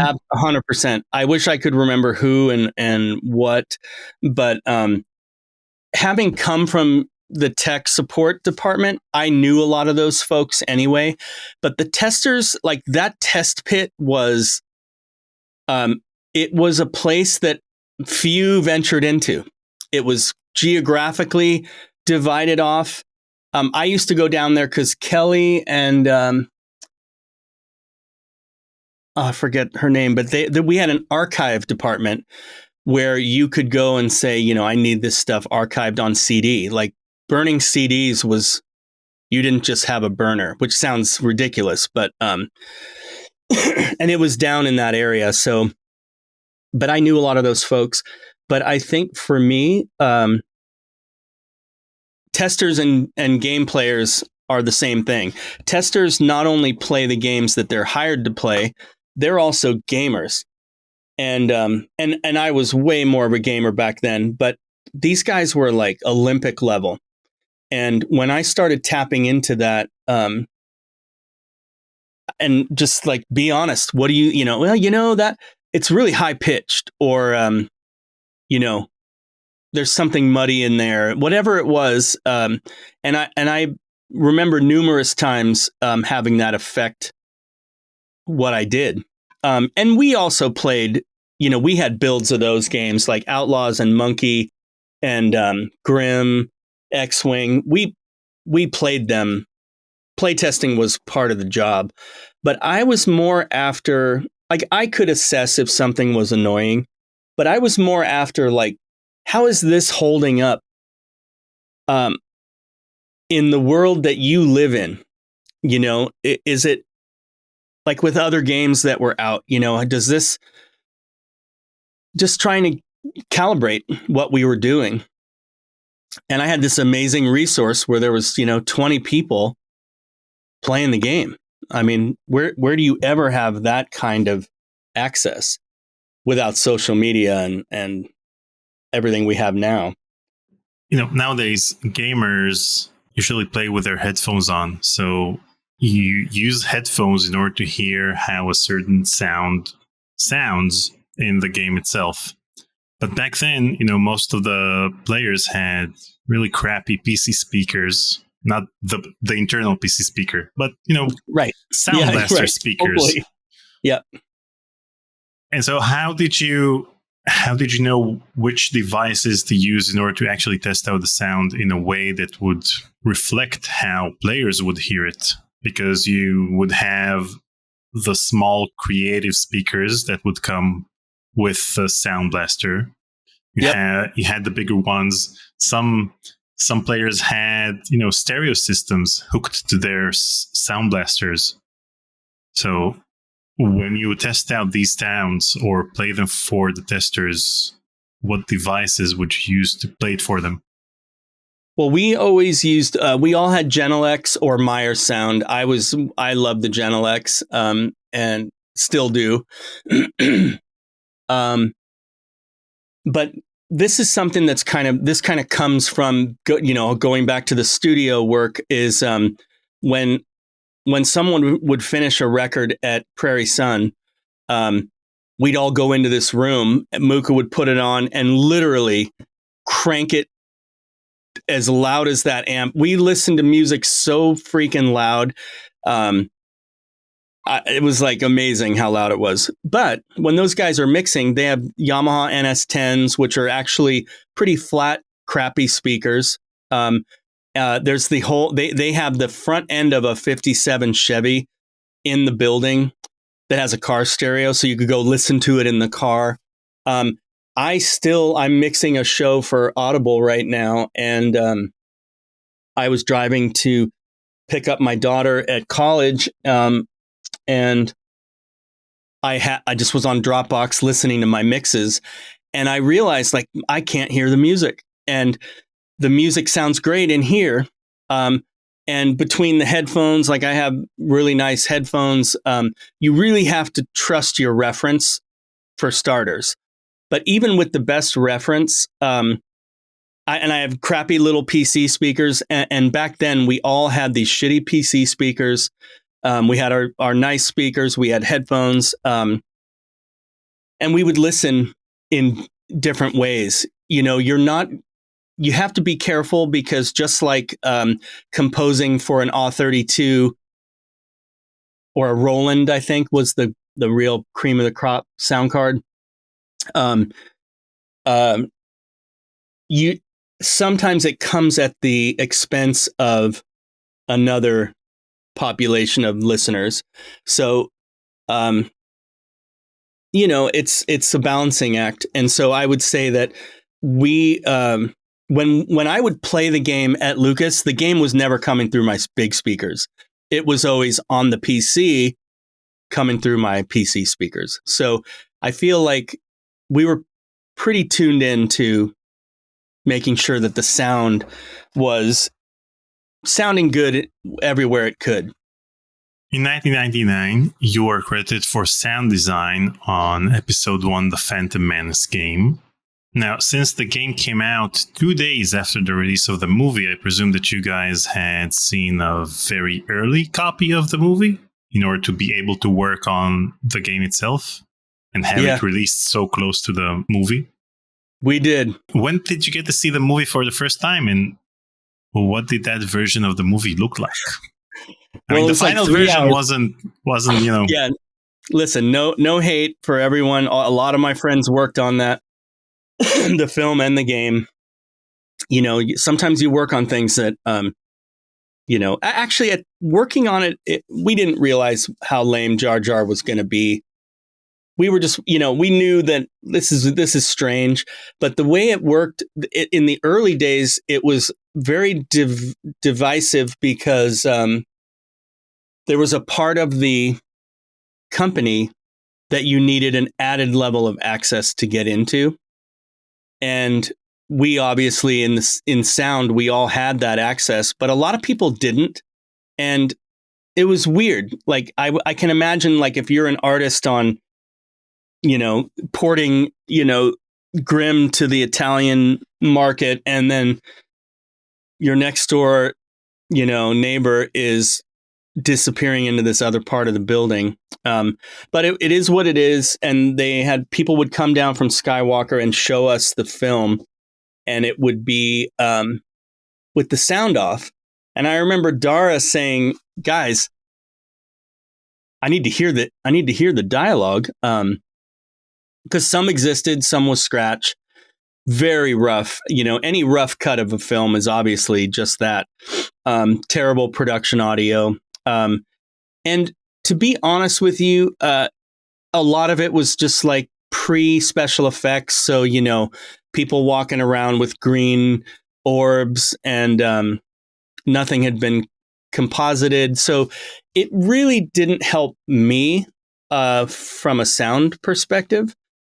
What did help me is when Clint and I went up to Skywalker to meet with Ben for a long time. And if you go to the ranch, there's a main entrance to the sound building, and that place is beautiful. Just the most finessed, gorgeous, like paradise that you can imagine. And but when you walk into Skywalker, there's this big entrance, and Ben's window was up above it. And so on the day we went in there, he had his window open, and we were hearing like stuff he was working on. He's probably working on this. And so we just sat with him, and the challenge was he makes things for a scene that will be the same every time you play it. We make things where engines have to loop, and like the pod racers and the new vehicles. He showed us all. I mean, we got all those sounds. Like the vehicles, they had so many combustion engine elements in them. What he did was really cool. And he's a totally great guy. Local, lives down the street from me. Essentially, he just, like Clint, just was a good mixer of elements that you couldn't really discern any of them specifically. So he gave us a lot of that sound. We got like the servos from the battle droids, and then those the destroyers. Some ambient stuff. I mean, by then it was an open book up there. It was stupid not to be sharing things. I think that was actually when LucasArts and ILM started sharing models. They used to they would recreate what ILM did when ILM had it on the same network. It was always strange. So working on episode 1 was it was just a lot. Everyone was very busy on that because that was an immovable deadline. Now we're playing with the big kids, and we need to deliver, So it worked out really well on our side. And fun fact is, when I saw the screening of it in the theater across the highway, I was sitting next to Ben, so that was fun. I think that as a development, it was great. We had a good time on that. And the game too, with like the ambiances. I remember all those waterfalls, feed, and just it was like basically George made a game that was based on what my backyard looks like. If you drive 10 miles to the west, those rolling green hills, those redwood forests that the initial speeder bike from the original movies, that like, it's just like, I know where they filmed that, or a place that looks exactly like where they filmed it. So that was just a really fun game. I don't remember it as a game either. I don't remember playing it, to be honest with you. The early copy of the movie you saw didn't have Jar Jar Binks in its CGI form in the movie? No. It was very, very funky. I think there were a couple of shots, but very like where like the bodies were not, the torso wasn't connected to his feet and weird stuff like that.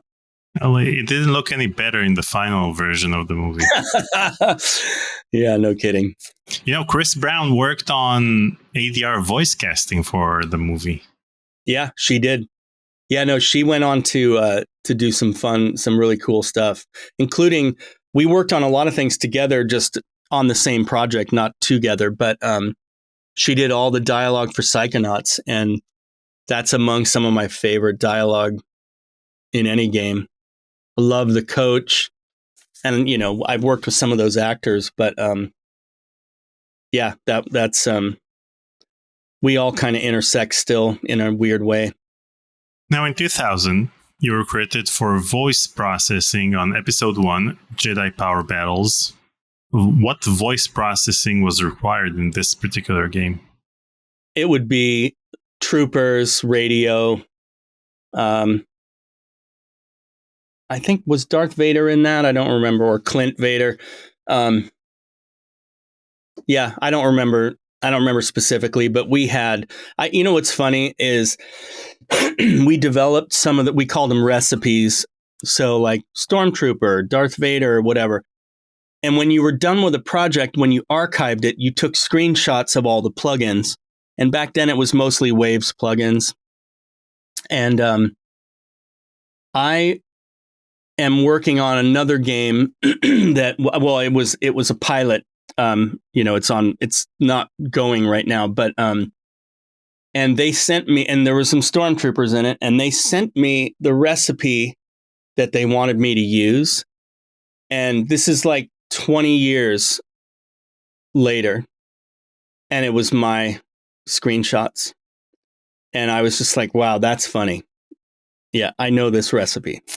But we also have other ones like, Kylo Ren and just there's a lot. Matt does some incredible, and David Collins is a good friend of mine. Like he, the Star Wars universe, it keeps on expanding, and those character nuances that you get from the dialogue processing are crucial to the character. Like Darth Vader, without his process, it's just James Earl Jones or Clint. Or Clint, yeah. And leave that to me. Oh, man. He's got a deep voice. He's perfect for it. Yeah, and when I asked him about him voicing Darth Vader, then I asked whether or not they processed his voice afterwards to make it sound like Vader. And he said that it was his voice as is. Yeah, they didn't pitch it. A lot of times you do a 1 or 2 step pitch, and then there's a flange, and then there's the sound of the respirator. But I doubt they pitched him. It might have been me that did that. I don't remember. Was that Jedi Outcast? No, he was in earlier Star Wars games. So he was in Rebel Assault, for example. Oh, yeah, that wouldn't be me. That's probably Larry. Might have been Chris. I don't know. So when did you leave LucasArts, and what was the last project you worked on there?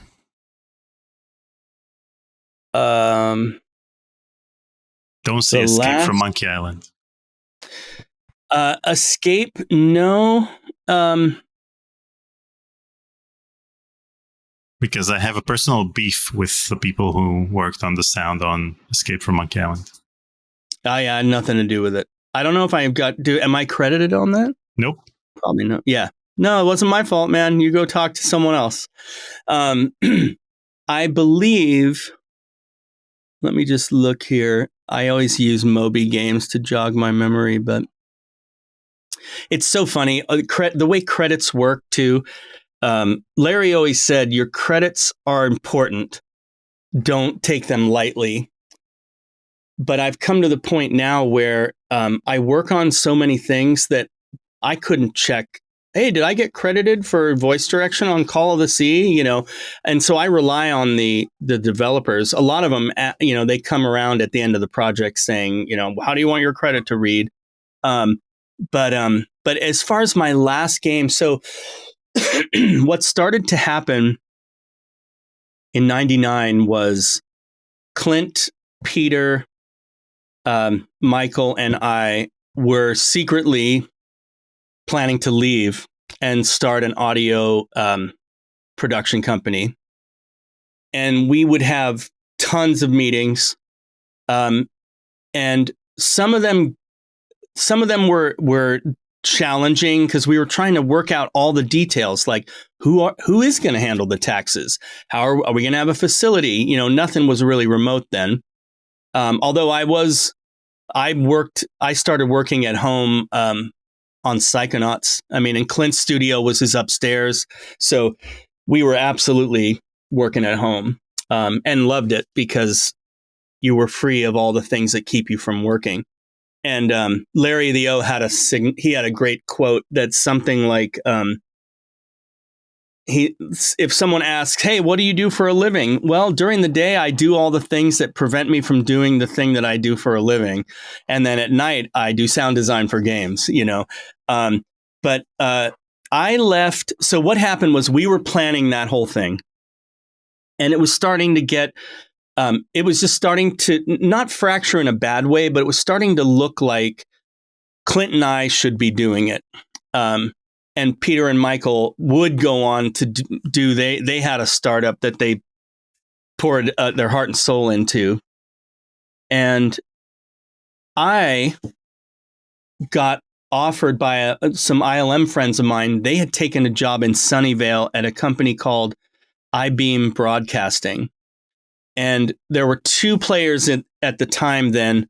And this was like, Napster, like this was the .com days, basically. And iBeam and Akamai were basically web distribution of content. And streaming there wasn't bandwidth yet. So iBeam's thing was, we'll do satellite acquisition, where Akamai focused on land acquisition. So I got a job offer to join the media team there. And I would say like there was probably 10 folks from ILM, myself. Michael went down to interview with them. He didn't ultimately do it, but they basically said the fateful words, "We'll double your salary and we'll give you a $20,000 signing bonus." And I was about to get married. We would soon have a kid. So when they said that, 20 grand, I mean, if I got a $20,000 signing bonus right now, I would be really happy. Back then it was unbelievable. Again, I should have just put it into Apple, but I did put some into Apple, fortunately. But but it was in Sunnyvale, which it could be a 2-hour drive each way. And so I made the decision that I'm going to do this for a year. I'm going to vest a quarter of my shares and just see where things are. My family and friends are here in Marin County. I wasn't going to move to the South Bay. So a bunch of us were commuting. So another side story really is that we went to a limousine company and said, "Do you have any used limos that you would sell?" And sure enough, we bought a 1995 Lincoln Crown Victoria black limousine for $5,000, and we all kicked in, $600, and that's how we drove to work. And you can imagine what assholes we must have looked like showing up in a limo, But when they learned the story that we were going to buy a van, a friend of mine, Dan McNamara, he said, we were talking about getting a van. He goes, "We should get a limo." And those fateful words came true, and we had a limo. And so back at LucasArts, Mike and Pete, they decided to leave. And so they started their company. Clint was offered, the kingdom, and he thought about it, and it just, it was his time to move on. So he left, and Jeff took over the department, and Clint opened his company, which was called CB Studios. And he and I, were in touch all the time. And he just said, there's a seat with your name right here when you're ready. And about 7 months in, I knew that this was not where I wanted to be. So he and I started formulating a plan to join forces. And And literally, like 2 weeks, I think on the day that I vested, I gave my 2 week. I didn't want to do it 2 weeks before in case they said, oh, okay, well, we'll just let you go right now. And I wouldn't get the 25%, which are worthless. So it was life lesson number one about that. But so then we came back and then we renamed the company the sound department. And then our lawyer found one in Germany or something like that. And then we came up with Bay Area Sound. And we were the sound department for a couple years. We worked on Psychonauts, which we worked on with many publishers for a long time. And doing the sound for all those cutscenes as well was great. That was a really fun time. Early Double Fine. And Peter, of course, doing the music. And then we got the Indiana Jones score, which we recorded in a repurposed Catholic church up in Washington, Bastyr University. And at that time, we hired this wide-eyed kid out of Cornell, Jared Emerson Johnson, who he and I have worked now together since then. And Jared inherited Psychonauts sound, helped Clint on a bunch of things. And then Clint got the job at Sony and he departed. And Jared and I have been here ever since. We've had people come and go, but he and I are the two like, solid members of this company. But you haven't answered my question. What's the last game I worked on? Yeah. I don't remember. Was it Star Wars Force Commander Jedi? Oh Power my God, Battles? it was. No, you're right. It was. No, I don't remember working on Power Battles. I think that was Jory. So Force Commander? It was FOCOM, yeah, with Gary Gaber, which was, that was actually, it's funny, that period was kind of new LucasArts now. Shitloads of employees, tons of games, big money on the line, big marketing deals, schedules that couldn't slip because, hey, we've gotten shelf space at Kmart for the Christmas season, whatever. But FOCOM was great because it was very like Star Wars iconic in that all the little things had to really convey the either the vehicle or the character that it was. And it was a game that was plagued by tech issues because they were really pushing the envelope. And I remember Gary had a Windows NT machine. And it was like,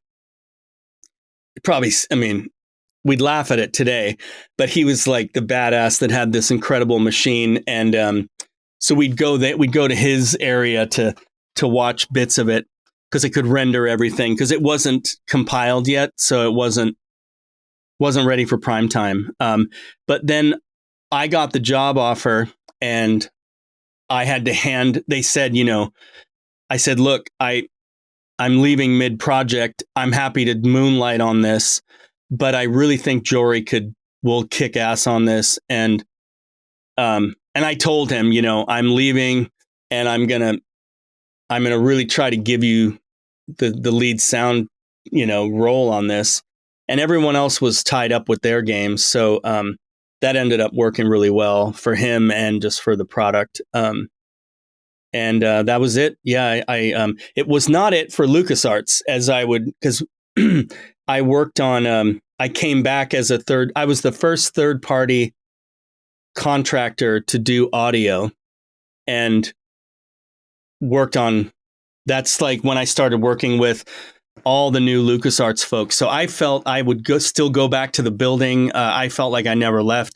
I just got to go home after the meetings and everyone else had to stick around. But yeah, Ellen Myers, Jay White, Michael Frayne was there. Dara ultimately took over. And then they moved to the Presidio, which was awesome. and all the Knights of the Old Republic. I was going up to Canada with the BioWare guys, and all the way through to when they were doing it when BioWare was in Austin. I've had a great time working on all that stuff. And I was brought in for very specific things, and then because of those people, like Ellen went on to work on Marvel Heroes, and she called me in for that. And that's why I say a lot of the stuff I work on is directly related to LucasArts.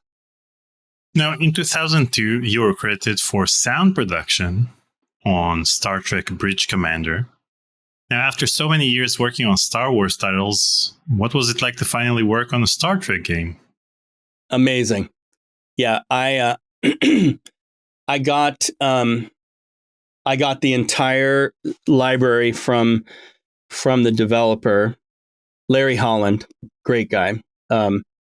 And I had been a Star Trek fan before I was a Star Wars fan, because my dad would let me stay up and watch Star Trek with him in the 70s. And it's one of those things, just like things you watched as a kid, when you see them now, they're in your subconscious. And Bridge Commander was a great game. And again, it was like using a lot of the things that it was very much like X-Wing Alliance in its production. We couldn't loop audio, so ambiances had to have a natural point that could be the loop. And what I would do is it would be like the activity would stop and it would go to silence for just that little moment, and that's the loop. So like a machine shuts off, then it starts back up, but you use that moment as your loop. And without that, if you try to do, seamless looping wasn't possible on that title. So if it was just a normal file, you'd hear a big click every time the loop came around, which is still a problem for MP3s. But yeah, that was great because I was a total Star Trek fan, and really my brain kept them separate. They occupy separate parts of my brain. The weapons sound different, ambiances are different. The ships are different.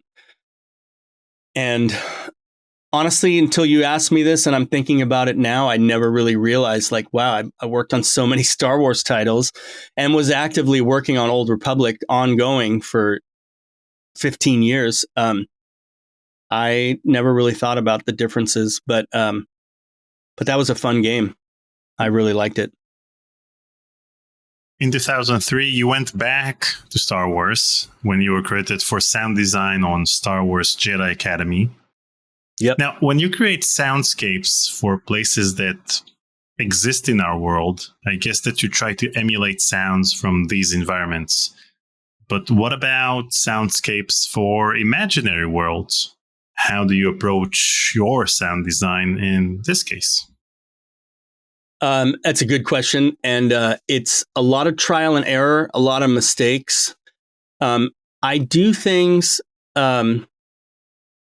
pitching things down was a big thing I did back then. So you would take something that seems normal, and then if you pitch it down an octave or 2 octaves, you can get these really cool tonalities.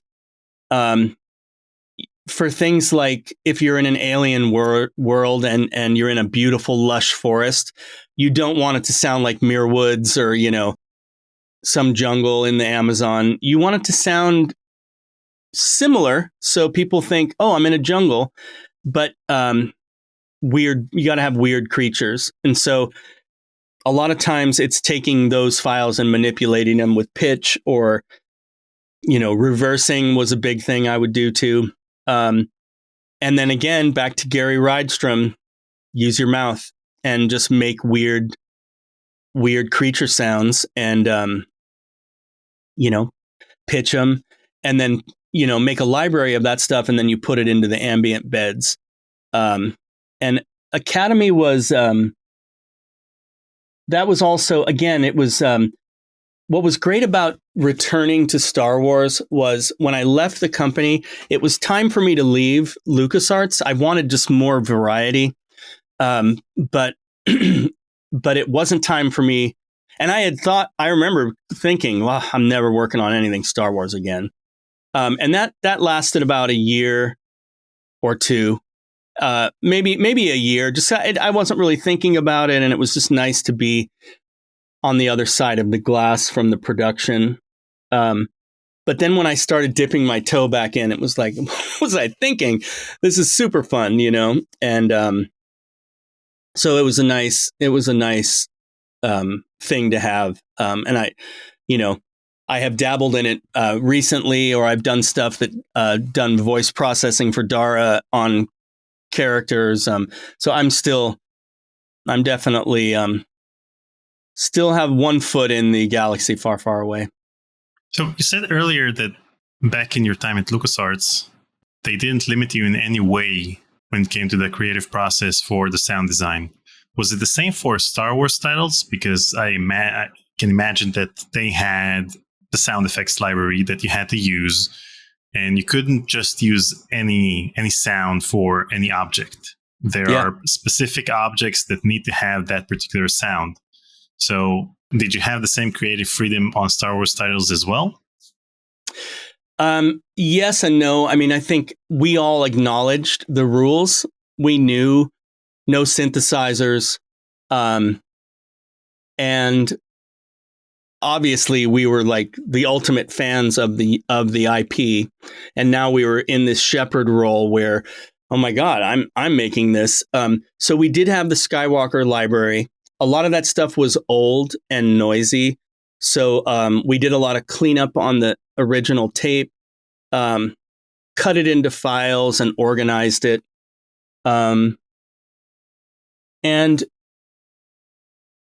So just like I was talking about on episode 1, there were a lot of things in the game version that the library didn't cover.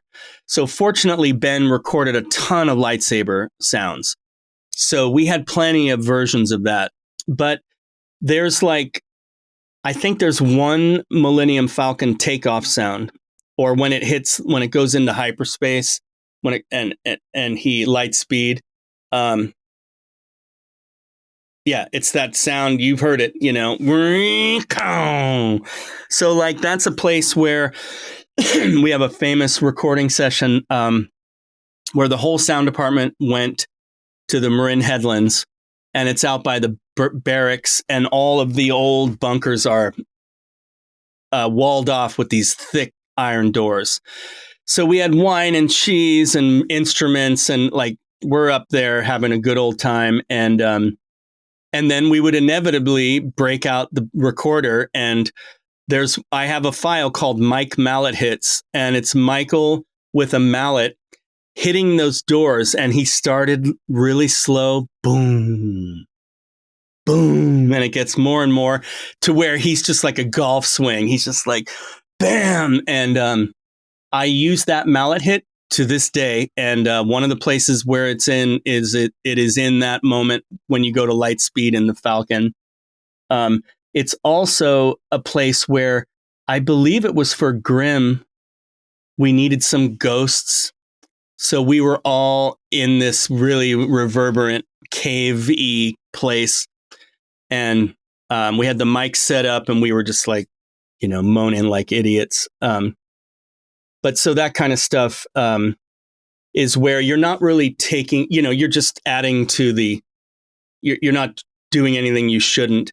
The only time where I had to do something that was really kind of made me think ooh, this is dangerous, guys, is on Old Republic in the later years. So this would have been 2015-ish, maybe. They were coming out with a whole, the way that BioWare would hire us is they would, through LucasArts, they would hire us to do we want you to make these 500 creatures. It was this incredible amount of work and diversity, and trying to make things different was really challenging. Or one time they hired us to make a bunch of weapons, and there were a bunch of new lightsabers as part of that. So we just, we did everything we could to get tonalities that were different, but still had the vibe of a lightsaber. And then use processing to get them to sound like swings. And honestly, mixing original lightsabers in with it. And there's plugins you can use to take the characteristics of one sound and map it to another. So it's great for growls and other sound designy things. And so we made a ton of that were definitely using synths and breaking some of the things that I would call rules from the old days. But for the most part, you like a lightsaber is a lightsaber, like going back to all the stuff of the earlier times. But ambiances, practical things like lightsaber, footsteps and ambience and doors, like we made a session. I remember I made a session for Knights of the Old Republic that was a, it was like doors.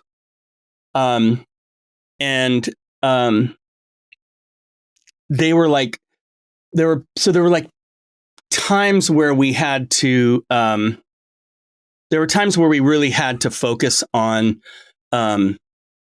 a certain suite of sounds, like here's a bunch of tracked vehicles or here's a bunch of doors. So we had total freedom in that. I guess that it's a long-winded way of saying that if it was a classic element, we'd use the classic stuff. But if it was something, that is new, and it didn't have a sound, then someone had to make it. And there were always times when, something would come along where the project lead would say, "Hey, I don't like that." Other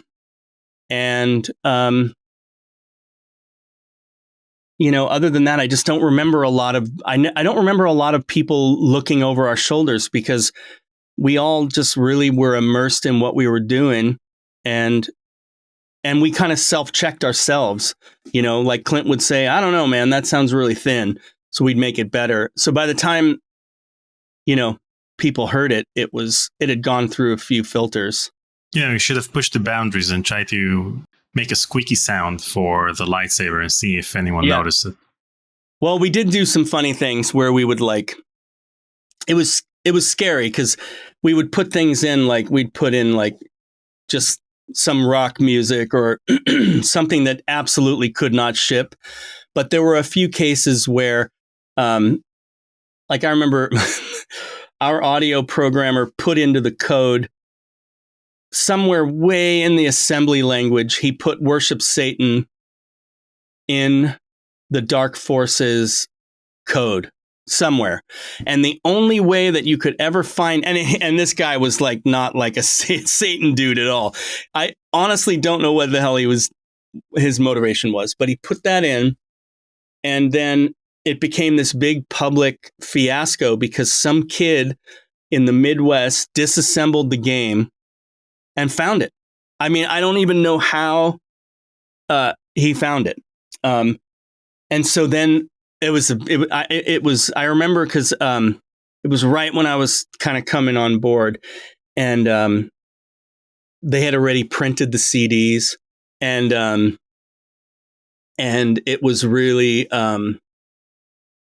it was just one of those things that kind of warned us, like, yeah, just be careful because something may end up shipping that can't. And just because, even in Telltale games, someone found a whole scene that I'm the police voice for, and Sissy Jones is this character named Kelsey, that never shipped. And I don't know how the hell they found it in the game, but somehow the data was in there, and you can go find it. And so, yeah, we were always pretty careful about that. But we did do there were definitely some jokes in there. I think Clint put a few gags in Full Throttle. So, yeah, it was just one of those lines we didn't cross. You didn't want to be that guy. Like, you did what? Yeah. I put AC/DC in there and never deleted it.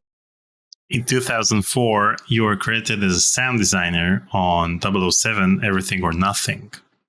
Yep. What can you share about the production of this game, given that it's Pierce Brosnan's last performance as James Bond?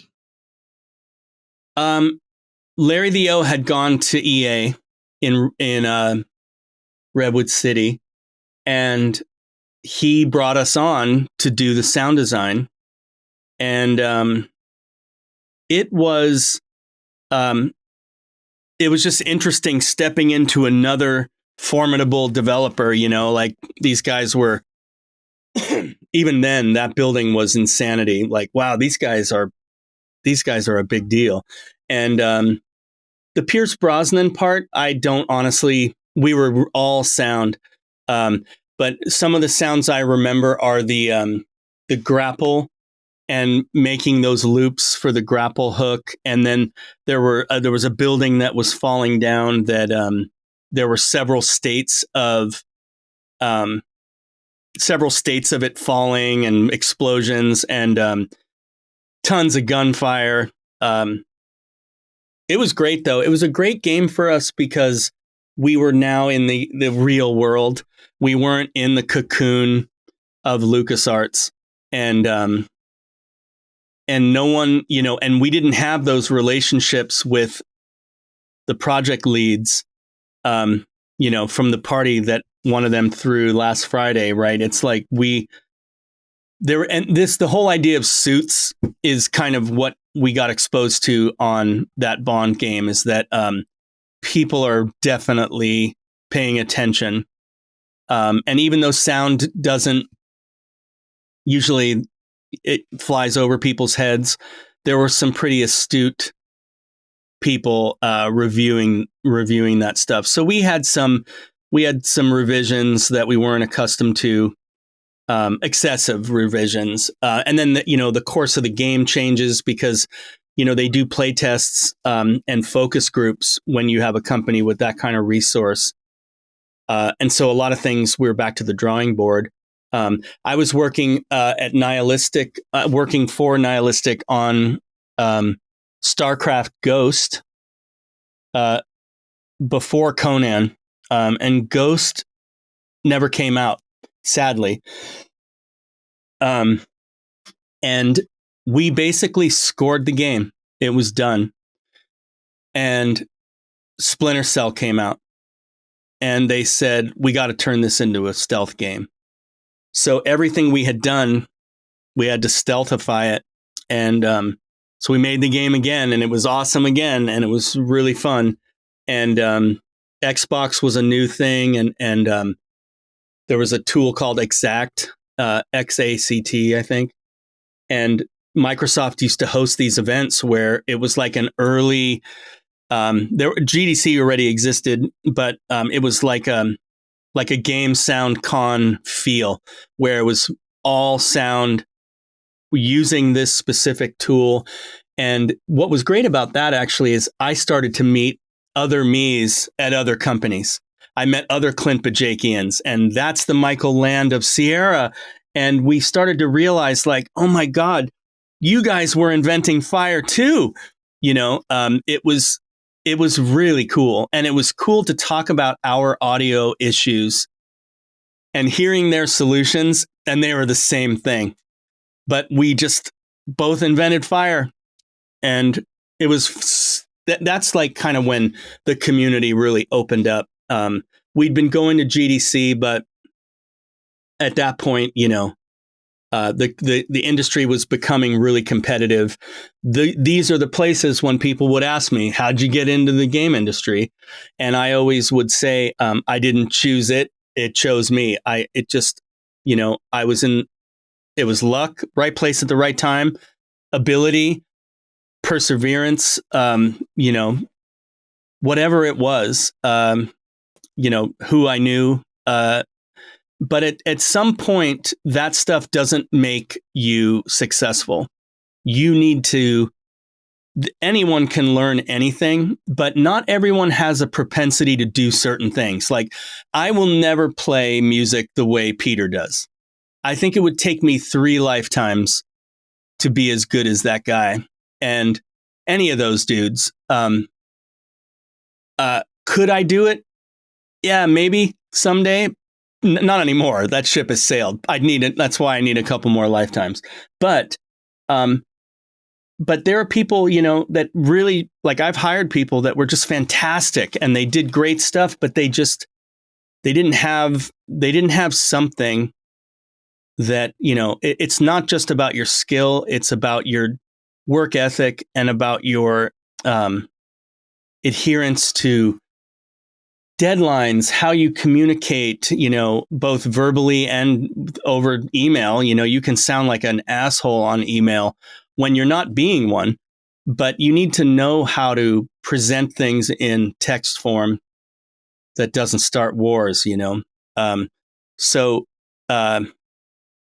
but yeah, I think that working on Bond was kind of our big, Indie was still a LucasArts job. Bond was like, okay, we're working on an EA project now, and that led to Sony stuff. There was more EA stuff too. We worked on a Tiger Woods game. And, at that point, games were exploding, developers everywhere. And we were super excited to take, just to keep going with what we were already doing. So games were exploding. And in 2005, you hit the trifecta and worked with the three largest or well-known computer game companies, Telltale Games on the Bone series, Double Fine on Psychonauts, and LucasArts on Episode 3 and Republic Commando and Knights of the Old Republic 2. Yep. Yeah, I was busy. Mm-hmm. So you were credited for additional sound design on Episode 3. And given that this game was released 2 weeks before the release of the movie, I once again presume that you guys had seen a very early copy of the movie in order to be able to work on the game. When did you get to see the movie for the first time? And what did that version of the movie look like? Honestly, I just saw pieces. And the reason why was I don't need to know the story to make a lava sound or to make conveyor belt sounds. I really was that game. I was a hired, I was like a guy, another guy to help you put sheetrock up in your house. Like, shit, this is a big house. We're going to need 2 other dudes. Well, Julian can do it and we'll get this other guy. And I just came in and there were sound lists and they said, okay, we're going to assign these to you. And I had access to the library and had already amassed a ton of sound of my own. And sound libraries now are fantastic. And a lot of the guys that make them, I'm friends with, or I know, and it's a full-time job to do it right. And we learned that at LucasArts that we needed an archivist. They had a guy up at the ranch named Shannon. I forget his last name. And that was his job, like taking Gary's recordings, quantifying them, getting it into their system. So I just showed up for that game as making sound effects. And we would have thousands of files that needed to be made. And, someone would try to like, oh, we're going to give him the ambiences or he's going to get the weapons. And they did Foley for that game at the ranch, I'm pretty sure. And then what was the other one? Not Bone, but I forget what you said. Psychonauts was, I feel like I'm still working on that game. It took forever.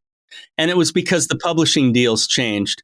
And no joke, Clint and I were at a GDC and the elevator door opens in our hotel and in walks Tim Schafer.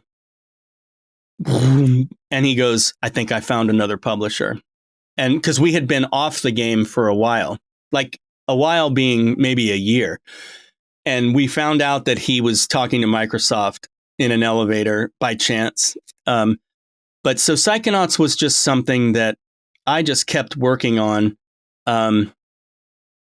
And I and then I at some point handed it to Jared because I was working probably on Bond or something. I don't know what I was doing, but Psychonauts was like a 5-year period of time just because of the nature of the publishing. And then Bone was, well, it was Dan Connors, Kevin Bruner, Troy Molander of tech support, with who I mentioned back in the beginning. And I think Aaron was there. And he was their accountant. He's now a cop in San Francisco for years. So I haven't seen that guy in ages. But I want to think it was just Dan, Kevin, and Troy and I. And we met at an Indian buffet in San Rafael. And they said, we're starting a company and we need sound and music. And we're kind of on a shoestring budget. What can you do? And I just said, we'll do it. Like, let's just start meeting and figure out what are the needs and let's get this going. Now, I did all the voice direction for that. And Jared was a pinch hitter for sure. He did a lot of voice direction on those early titles until it just became too much to do. Because we did everything. Everything you heard until Walking Dead was us.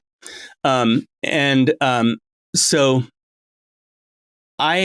another credit that I'd had before Bone was this game called America's Army. And again, a former LucasArts guy came to me and said, we need a shitload of dialogue for this army game and then all the sound. And it was an Ubisoft production, if I'm not mistaken. And so we hired, I cast and directed. That was the first game that I really did everything on the voice side, and including acting in it, because as we started to learn in Telltale, when there's like a 5 or 6 line character, it's hard. You have a lot of actors doing a lot of voices, and because of budgets, it was non-union for a really long time, which was looked down on. But you're getting hired to do something. They're telling you it has to be a certain way. If you say, "Well, I'm not going to do it," and they'll say, "Well, we don't have the money to do it the other way, so we'll find someone else." But this was America's Army. We did that game. It was a lot of dialogue and a lot of like sergeants calling out things and soldiers, I'm hit, I need ammo, just like your classic type game. And then Bone came, and that was much more story based.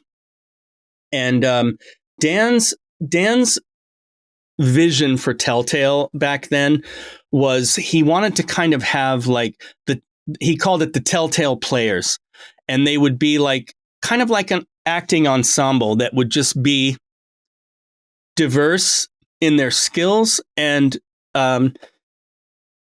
local, available, and they would come voice stuff. And so if you look at the credits on the early Telltale games, there's a lot of repetition. But Bone specifically was, like I'm the voice in the trailer. And it was just because I did the scratch and it just never went away. So you got to be careful when again, back to the, did you ever put a squeaky noise on a lightsaber? You need to be careful because it will ship. Bone was great. And it was really at the time when Telltale was getting their tech off the ground. And Bruner was like, I remember having their original office was across from the Marin County dump, basically in San Rafael. And it was just this nondescript building, 2 or 3 rooms. Kevin had built the conference table with plywood and like pipe flanges and pipe. And I remember complimenting him on the conference table, like, dude, this is next level.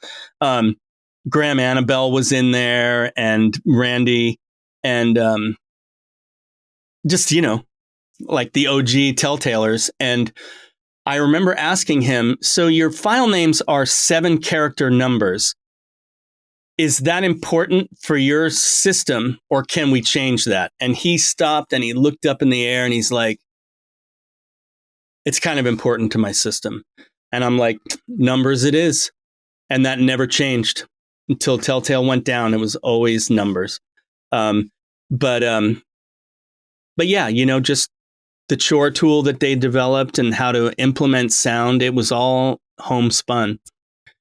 And we got better and better at mastering dialogue. I will say I've been working on all the remasters of Sam and Max, and man, did I have to do work on on season 1. But as they remastered subsequent versions, I had less and less to do because we had started to figure it out on the mastering side.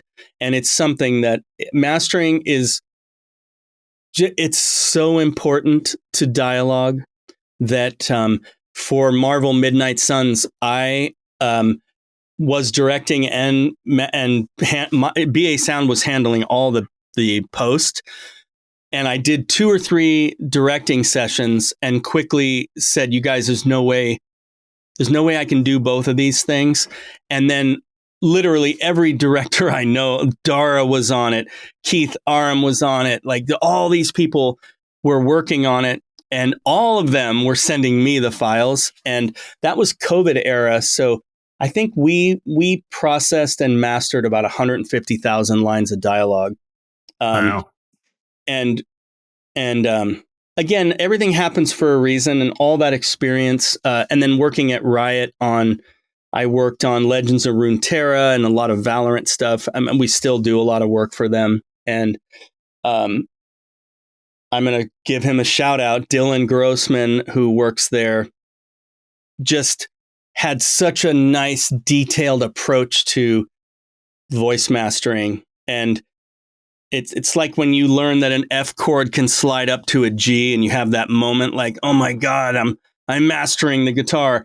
He actually taught me a couple things. This is, maybe 8 years ago now, that he's like one of those guys. If you wake me up in the middle of the night and it's like, hey, we're going on a life or death voice mastering trip, who you bringing with you?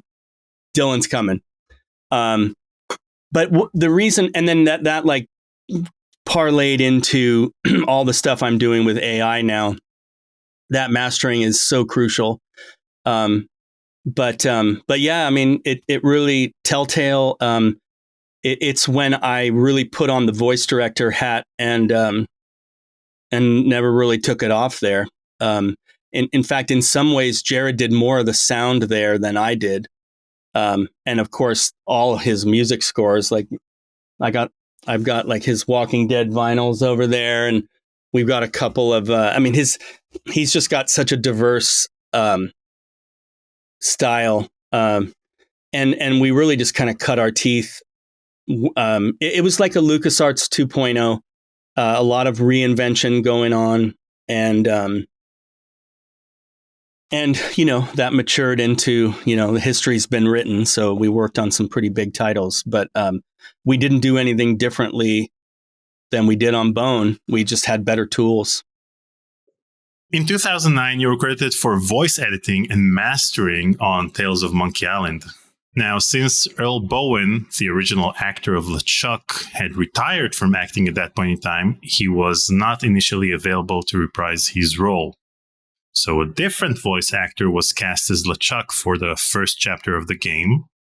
And later on, Earl became available to record these lines for chapters 4 and 5, and then also re-recorded LeChuck's lines for chapter 1. Yep. This change was eventually added to the DVD of Tales of Monkey Island, which I have right here. So I love it. Did you take part in this change? Oh, yeah. I directed that, all that voice. He was not available. He lives in Hawaii. Well, he lived in Hawaii. And I don't remember why he wasn't available. But it was one of those things where we chased him down and someone said, no, he's not he's not interested or whatever. But then what happened is, I think there was some outcry internally and externally, perhaps, and then, you know, I said I could find a studio, like we can record the guy, and that's what we did. So we just redid it all, and it wasn't a lot of dialogue, as I recall, but and it wasn't hard to record him either. So that's the problem with episodic gaming, because people play episode 1, then there's an outcry that it's not the original voice of LeChuck. Yes.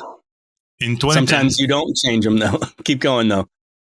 In 2010, you were credited for voice production, dialogue recording, and editing, and sound design on Back to the Future, the game. What was it like to get to listen to Christopher Lloyd reprise his role as Dr. Emmett Brown? You know, honestly, that one was really fun. And that's when we were still going to LA to record in studios. And Christopher came down. He lives in Santa Barbara. And some of the actors we would have driven to the studio, it's called self-driving. And I remember when I first learned that, I was just like, oh, okay, I get it. So I self-drive everywhere. But he drove down. He had a sweet black Mercedes. And first time I met him, you know, he came in and didn't really understand games much. I have great pictures, by the way, of a lot of these sessions. With him and with Jennifer. And there's ones with Bob Gale and the whole writing team. But we recorded those at a place called Margarita Mix in Hollywood. And it was just a really nice studio. Good folks that work there. And he came in and didn't really know how recording games worked. So I just sat with him and said, you know, you got your script. We'll give you context where it matters. And you know, we do this many takes, and he obviously just picked it up right away. Actually, I shouldn't say obviously though, because I've worked with, like on Game of Thrones, some of those folks, they'd never done VO before. Some of them were like, yeah, just lay it on me. 3 takes, done. 3 takes, done. It was like amazing. When someone's done VO in a game capacity, it's noticeable. But you know, there was I won't lie that there was a little bit, the first few minutes was just like, holy shit, it's Christopher Lloyd. But I wasn't a rabid Back to the Future fan, and that's not a sacrilege to say. I loved the movies. I know I loved them, and saw them many times in the theaters. But it wasn't like Dennis Lennart had a hoverboard that he made and ultimately had everyone sign, including Michael J. Fox, when we all flew to New York for that. And I have been super fans of other things. I'm just saying that I was there to do that game. And but you know, it's Christopher Lloyd, so it was really cool. And I spent many days with him, a couple weeks, not consecutive because of the episodic part, but and he would like on cue, he would say, like it'd been like 45 minutes. Can I take a smoke break? Or like, whatever you want, boss. You want to go smoke, that's fine. And so he would sit out in this front patio area and roll up cigarettes, and he'd smoke, and he'd like ask me, you know, so, you know, how does this all get put together? And it's just like talking to him. He is the doc. So that was really fun. And what's crazy about working in a studio like that is you never know who's going to walk in to another studio. So, you know, I met some crazy random people. But I did meet Robert Patrick came through for a different project. The Dig 2. Yeah. This was he came in like he was doing like a commercial or something, and he. So I met him, and that would happen. And then like I just remember whenever we would order lunch, I'd say, "Hey, we're getting Thai food. I'll bring the menu in," and he'd look at it and he'd be like, "Do the spicy squid." I'm like, "Wow." Interesting choice. But so yeah, he was great. And then Jennifer, I'm terrible with names, but Claudia. she is she was in it. Who else did we record? I mean, so then we had AJ Lucasio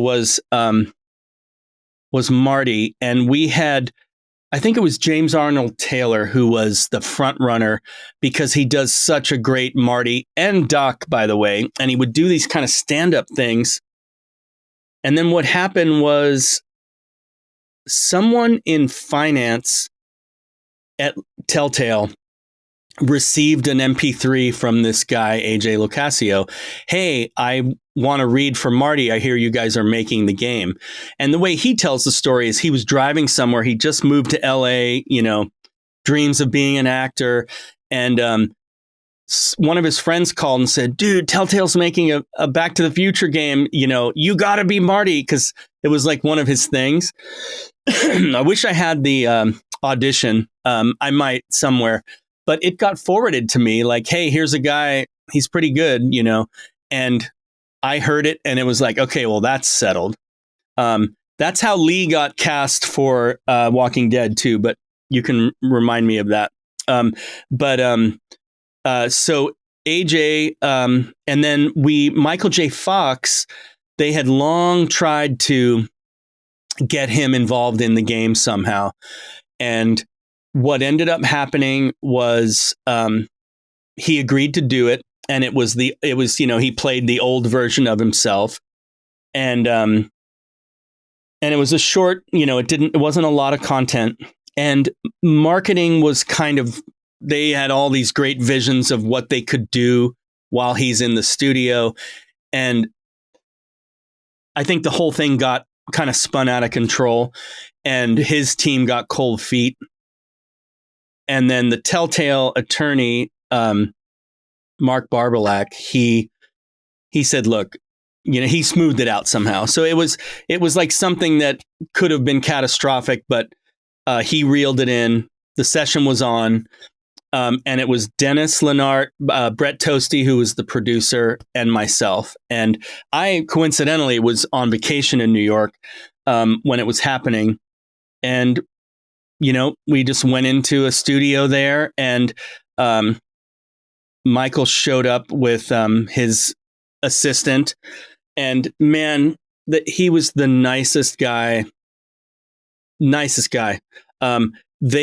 of the stipulations was that we wouldn't take any pictures, so I sadly don't have a picture.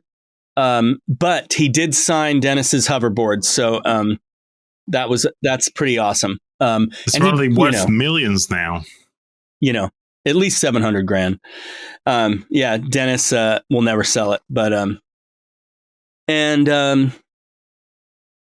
yeah. So that game was it's kind of a quick time game, meaning it's a lot of video sequences. So doing the sound for it was like just scoring a lot of mini movies, and they all got stitched together. And it was great. I was super proud of how it came out, and we got some of the more iconic sounds we got from the studio. But that was until Game of Thrones, that was a pretty big deal. Just getting to work with all those folks. In 2012, you were credited as voice director, voice producer, dialogue editor, as well as voice actor for your role as Cop Radio. Now, I, like many others, hate the sound of my own voice, which makes the sound editing part of these conversations excruciating for me. What is your relationship with your own voice, given that in this game you voice a character and then had to edit your own recording? You know, what's great about that is you can re-record more on the spot if you're like, that's what I did. Yeah, the cop, was this for Telltale or was this CSI, or what was it for? Walking Dead. So it's the opening scene. Yeah, yeah, it was great. I love doing it. And you know, it's just like being a voice director is, for me, I'm a connoisseur of talking. And even this interview today, my wife said, "Oh my God, you get to talk for 3 hours. Why so short?" And I know Clint falls into this trap too, is that but like if someone, like, acting is one of those things where that's very hard to do. And I would call myself a very shitty actor. But I'm a good mimicker of certain things. And so that cop thing, it part of it is like the cadence that cops talk, and I get to process it with all this static and radio sound. And it's this, you know, like 209er, we have an incident on Highway 101. It's just like, that's not acting. That's just, you know, mimicking, right? But if I had to get into an emotional scene with Clementine, you don't want me to do that. But I'm a very good hearer of those things. So when someone's not acting well or their projection is not right, so much of what I do is not just them acting the emotion, it's acting the projection that is natural for what I'm looking at on the screen. Because right now, talking with you, if I was talking like this, "Hey, Daniel, yeah, man, that was super fun." Like, who is this guy? And if I was talking like this, it's like, "Hey, man," it just, like, there's a natural conversational tone. That's what we're using right now. So if we had a game that was a conversational game and someone was playing Daniel, I want to hear what you sound like. And I have a very specific way I hear it in my head. And it's either going to be wrong, right, or something amazing that I had no idea was going to come out of the actor.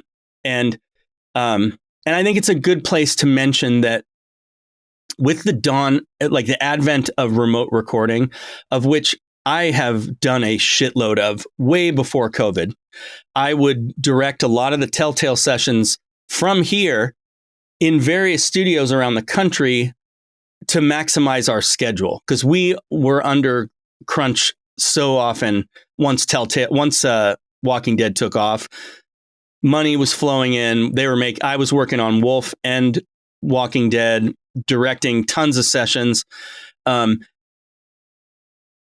But now, so in a studio, you're in a booth, there's a mute button, you can say things without the actor hearing.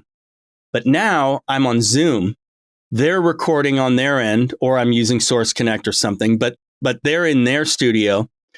I'm here in my second home. And then someone from the writer or the game director, someone else is on another Zoom call. And then maybe another couple people that are just on mute listening, which I like to minimize because actors don't often like to see all those blank screens. But so a guy who I've done a lot of work with in the past, we're working on something else right now. And he said, I haven't worked with you since we were working in studios. What if I need to say something to you that I don't want the actor to hear? And I realized at that moment something that may seem pretty obvious, but people always say if you cast really good actors, your job is really easy.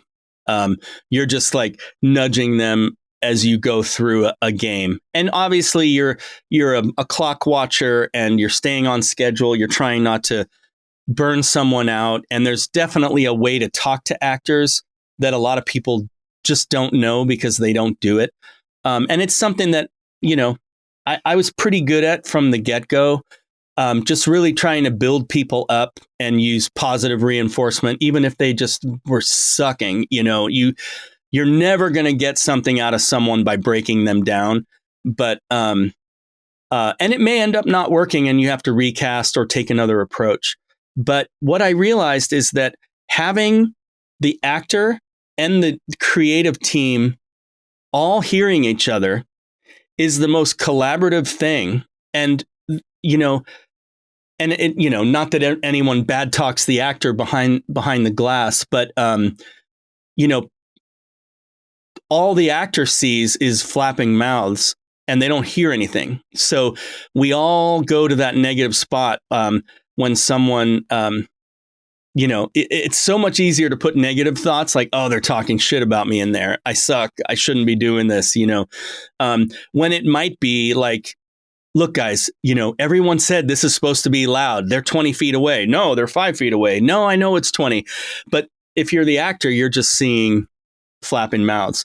So there's a new era now, and like Call of the Sea and what else did I do? Erebon and this DC game I'm working on now. A couple other big titles that they're just all remote. And it's and even when it's not remote, if the actor needs a studio, it's the same dynamic is happening. Everyone can hear each other. So I have to tell people like, hey, don't give them line reads or whatever. It's a process of collaboration where the actor is involved, and they should be involved. And they are kind of in the sausage factory a little more than they may have been in the old days. But even with, Melissa and Dave for Clem and Lee, we would sit and talk for a half hour. Like, here's the deal. Like, this is your daughter, right? And just really try to set up the emotional space so that they could act. But yeah, I love the way we record now. And I did for Erebon, we did ensembles. So I had Yuri Lowenthal, I had Kritzia Bajos, Sissy Jones, Tara Platt. Like everyone was on Zoom acting with each other. And at the end of the day, they send me their files, and all I hear on their file is them. There's no bleed. And you pass it to whatever editor needs to edit it. And it's just like, oh, here's this session. Here's this session. So yeah, I just say that because I think things have evolved to a place that are a lot more collaborative, and it's a place where I really am comfortable. And I love that part of it. In 2014, you were credited for voice direction and production on Gabriel Knight's Sins of the Fathers, the 20th anniversary edition. Now, with such iconic voice performances in the original version of the game, how did you approach this project in order to try to live up to the high standards of the original? I don't think that was ever going to be possible. And I only say that because when this happened on Sam & Max, we recast for a variety of reasons. And then Max got recast again because the original actor had conflicts. So like it was like a recast.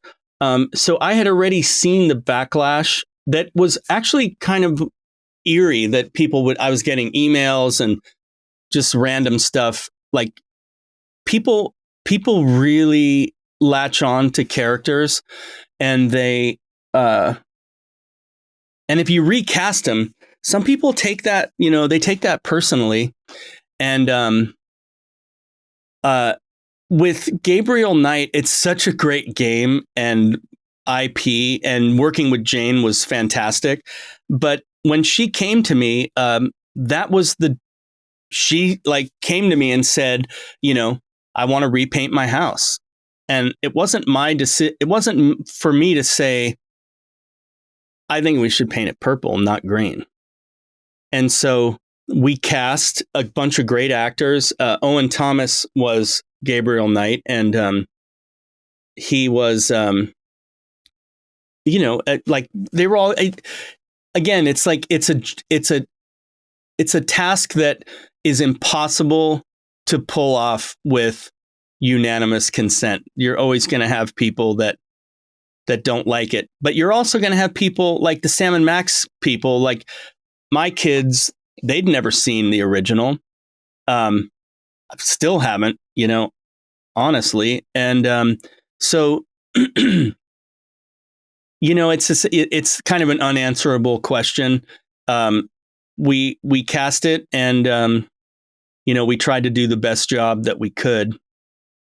And had a lot of fun in the studio. That was all in studio stuff, sitting there with Jane, and all the actors in person. That was at Jory Studio. All of Telltale was at Jory Studio until much later. So yeah, it's a question. It's a good question, but you definitely feel the pressure, but you also know that there's a lot more involved in that decision than just a simple, recast. And it's not because anyone else wasn't up to it. There's just like availability, or people move on in their careers, or, they don't do voiceover anymore, or, so that's kind of what happened. Sierra's archiving process was non-existent, so they didn't have access to the original DAT tapes, but was the option of remastering the original voice recordings ever on the table? I mean, with the technology of 2015? Not that I know of, but my guess, knowing Jane, is that if it was, we probably would have done it. But, we had some struggles with some of the characters. And, that's part of the job, is you struggle sometimes. It just takes longer to get what you need. But I guess what I'm saying is, even if we nail it, knock it out of the park, there's going to be someone that no matter what you do, it's never going to be what they want it to be. We recently celebrated the 30th anniversary of Gabriel Knight, like 6 months ago. And That's so, crazy, yeah. With today's technology, you could do an AI cleanup on the original recordings and then have the game with the original recordings. Well, you could definitely, if you could get a hold of, so the whole reason for the AI company I'm involved with is it's human origin, and you do not model someone without their express opinion, and there's a financial pathway for them and tracking. It's consent, compensation, basically, and control, the 3 C's. And so for something like that, sure, you could do it without all those things, but to do it right, you would approach all those actors and you would say, here's what we're doing. We're going to mine your performances from 30 years ago, clean them up, and model them, which is not like a cut and dry thing, because you get out of it what you model. So if you and I are talking like this and we model ourselves, the model's going to speak like this. If you wanted to yell, there are some computational things you can do, but they can also sound computationally creepy. And like you could make my voice have an English accent or whisper. But you could also have me speak other languages, and that's really one of the great uses for it. So yeah, you could do that with AI. But I would say wait a couple years and do it then, because it'll be better tech and you'll be able to do it a lot better. So with Adobe Podcast, for example, you can clean up the audio, and then, you can change the percentage of the mix between the cleanup, I use it all the time, and the original. But the problem is that, when you're going to 50% or 60%, it sounds too robotic and not like the actual voice of the person on which you're using this technology. So your company, in this case, would use something along the lines of, getting the original recording, the bad quality recording, and then sampling other samples of that person's voice in order to recreate the original recording? Well, if the person's still with us, the ideal thing to do is get them. But if they're either not around or not available or totally uninterested, we would take the best quality that there is, and we would master those files, and then we would use those to build the model. And it's pretty much that simple. But we would definitely, because of and it's called Ethovox is the name of the company, because of the way Ethovox is doing it, it's all about getting their permission. Now, someone may come to you and say, "Oh, it was a buyout. We own the rights to it." It doesn't necessarily make it right still. So this is where like you may hit a gray area where you at least try to do something to accommodate the human source of that. And you're going to start seeing, and you're already seeing, a lot of lawsuits coming up with companies getting sued for having AI models built off copywritten data. And that's just going to get more and more prevalent. In 2016, you're credited for voice editing, sound design, and effects on Firewatch. Can you please elaborate a bit on your creative process for the game and the steps you took to create an authentic soundscape that would make players feel like they're actually in Wyoming? God, I love this question because it is exactly what so Jake and Sean Vanneman, Jake Rodkin, we worked on a bunch of Telltale things, but obviously the pinnacle was Walking Dead. And when they went to start their company, they also had their Idle Thumbs podcast, which was always really fun. It's a great pen holder. Thanks, guys. But they were pretty hands off. Chris Remo, the sound guy there, kind of managed that whole production. And what we would do is we would watch the game and it was kind of Outlaws like the way we did the sound. Very similar types of sounds, like climbing up the cliff, and I would just record carabiners and like just, junk at the desk. And the key thing, I would say the coolest thing that we did was with the ambient. And Sean was definitely, he's like, I don't want to hear a loon in the forest. And he's right. So we actually found some ornithology sites to get recordings of birds that would be there. And we put those in the ambient beds. But also what was cool is, and just like I can just kind of close my eyes and see those areas. But as someone who's done a lot of hiking, and Jared's done a ton of backpacking, we had a couple of different states. So is it day or night? And how high up on the mountain are you? So you're in the forest, it's nighttime. Forest, daytime. Now you're a little higher and there's a lot of grass, daytime or nighttime. Now you get a little bit higher. Now you're kind of in the rocks, daytime, nighttime. And it's a little windy now. And then anything on the tower, creaking, wind blowing through the cracks in the windows.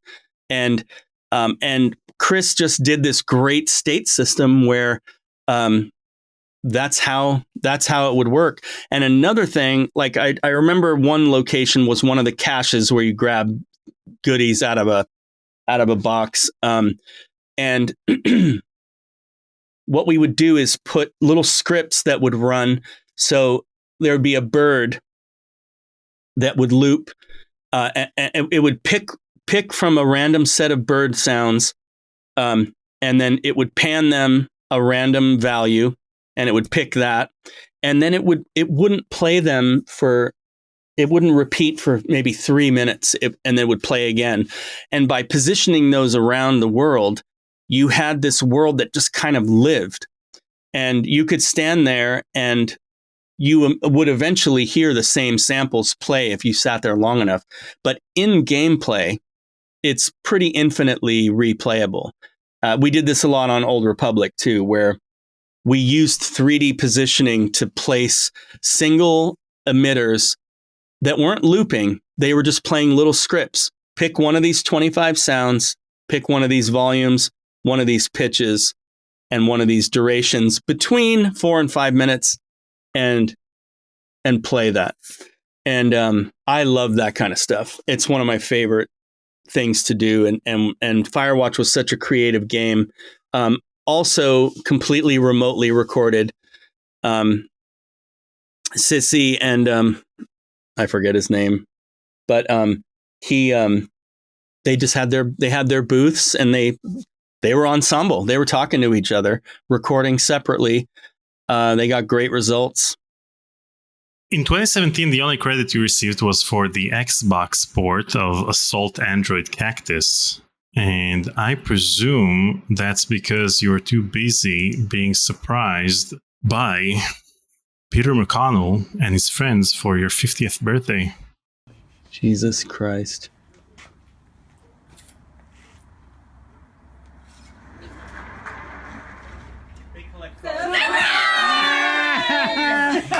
Surprise!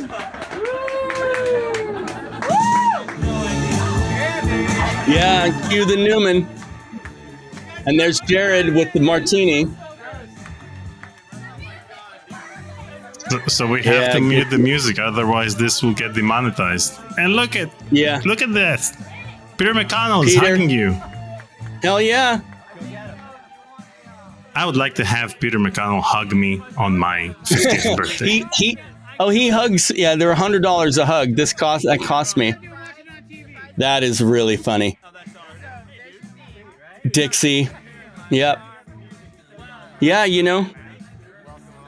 that was we were going out to dinner, and if you listen closely, I think I say, so I guess we're not going out. Totally surprised. And I never really have been legitimately surprised. So good one, guys. So in 2023, you got special thanks on Star Trek Resurgence. Oh, what did you do to earn this special thanks? I helped them. Acquiring some of the sounds. Just did the due diligence for them on the Star Trek sounds, and just supporting their sound guy, Lazar Levine, who was the Telltale. He's the guy that came on for Walking Dead when all the dialogue direction was too much for me to do sound, and then Jared did that score for Star Trek. So I think it was just them being nice, like, hey, have a special thanks. And in 2024, you were credited for sound effects on Goblin Stone, and there's a typo in the credits, and so you're credited as Julian Kwasneski. Awesome. Good job, guys. That was a really, really fun game. Peter did the music for that. And that was another one where I don't know if you've played it or watched any of it, but we really, really went for, I just wanted it to feel like you were literally there watching these things happen, like their little pitter patter footsteps. And when they're, grabbing loot, and just the sound of wind through trees, which is really difficult. It's easy to conceptualize, but it's really difficult in practice to make that sound like I'm thinking. And great team too. It was just one of those fun games where we came in, and I think we added a lot because it's kind of like Voodoo Detective we did fairly recently. Just there's something great and Monkey Island like about solving a puzzle and getting the payoff and hearing it. Like, pouring the oil on the dude's back and peeling off the map. I mean, that is just such a great payoff. And so most of the stuff we're doing is, oh yeah, you can cast this spell and this door rolls aside, and just hearing that is super fun. And they're just little moments. Like, scoring these games are just thousands of little moments like that. And sometimes it feels like a job, but there's no way to cut corners. I think that's one thing that all of my colleagues that do this, you can do things quickly and with lo-fi equipment at times, but it can't be at the cost. You can't cut corners. It just means, yeah, you're probably going really fast now, which is great, but at the end of the day, it's gotta ring the bell in terms of the quality that, just the experience of it. The number one song in the US on the day you were born was Happy Together by the Turtles. And so I'd like to hear about your favorite music and favorite artists. And I'd also like to know how you deal with the fact that it's practically impossible in your line of work to listen to music while you're working. Oh, God, I love that you asked that. I hate that part of my job. I have a lot of animator friends, compositors at ILM, that they get to listen to so much shit.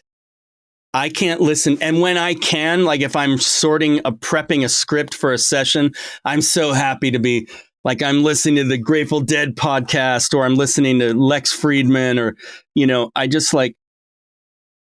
I miss that so much because I love listening to music, and I don't drive to work, so I don't have that anymore.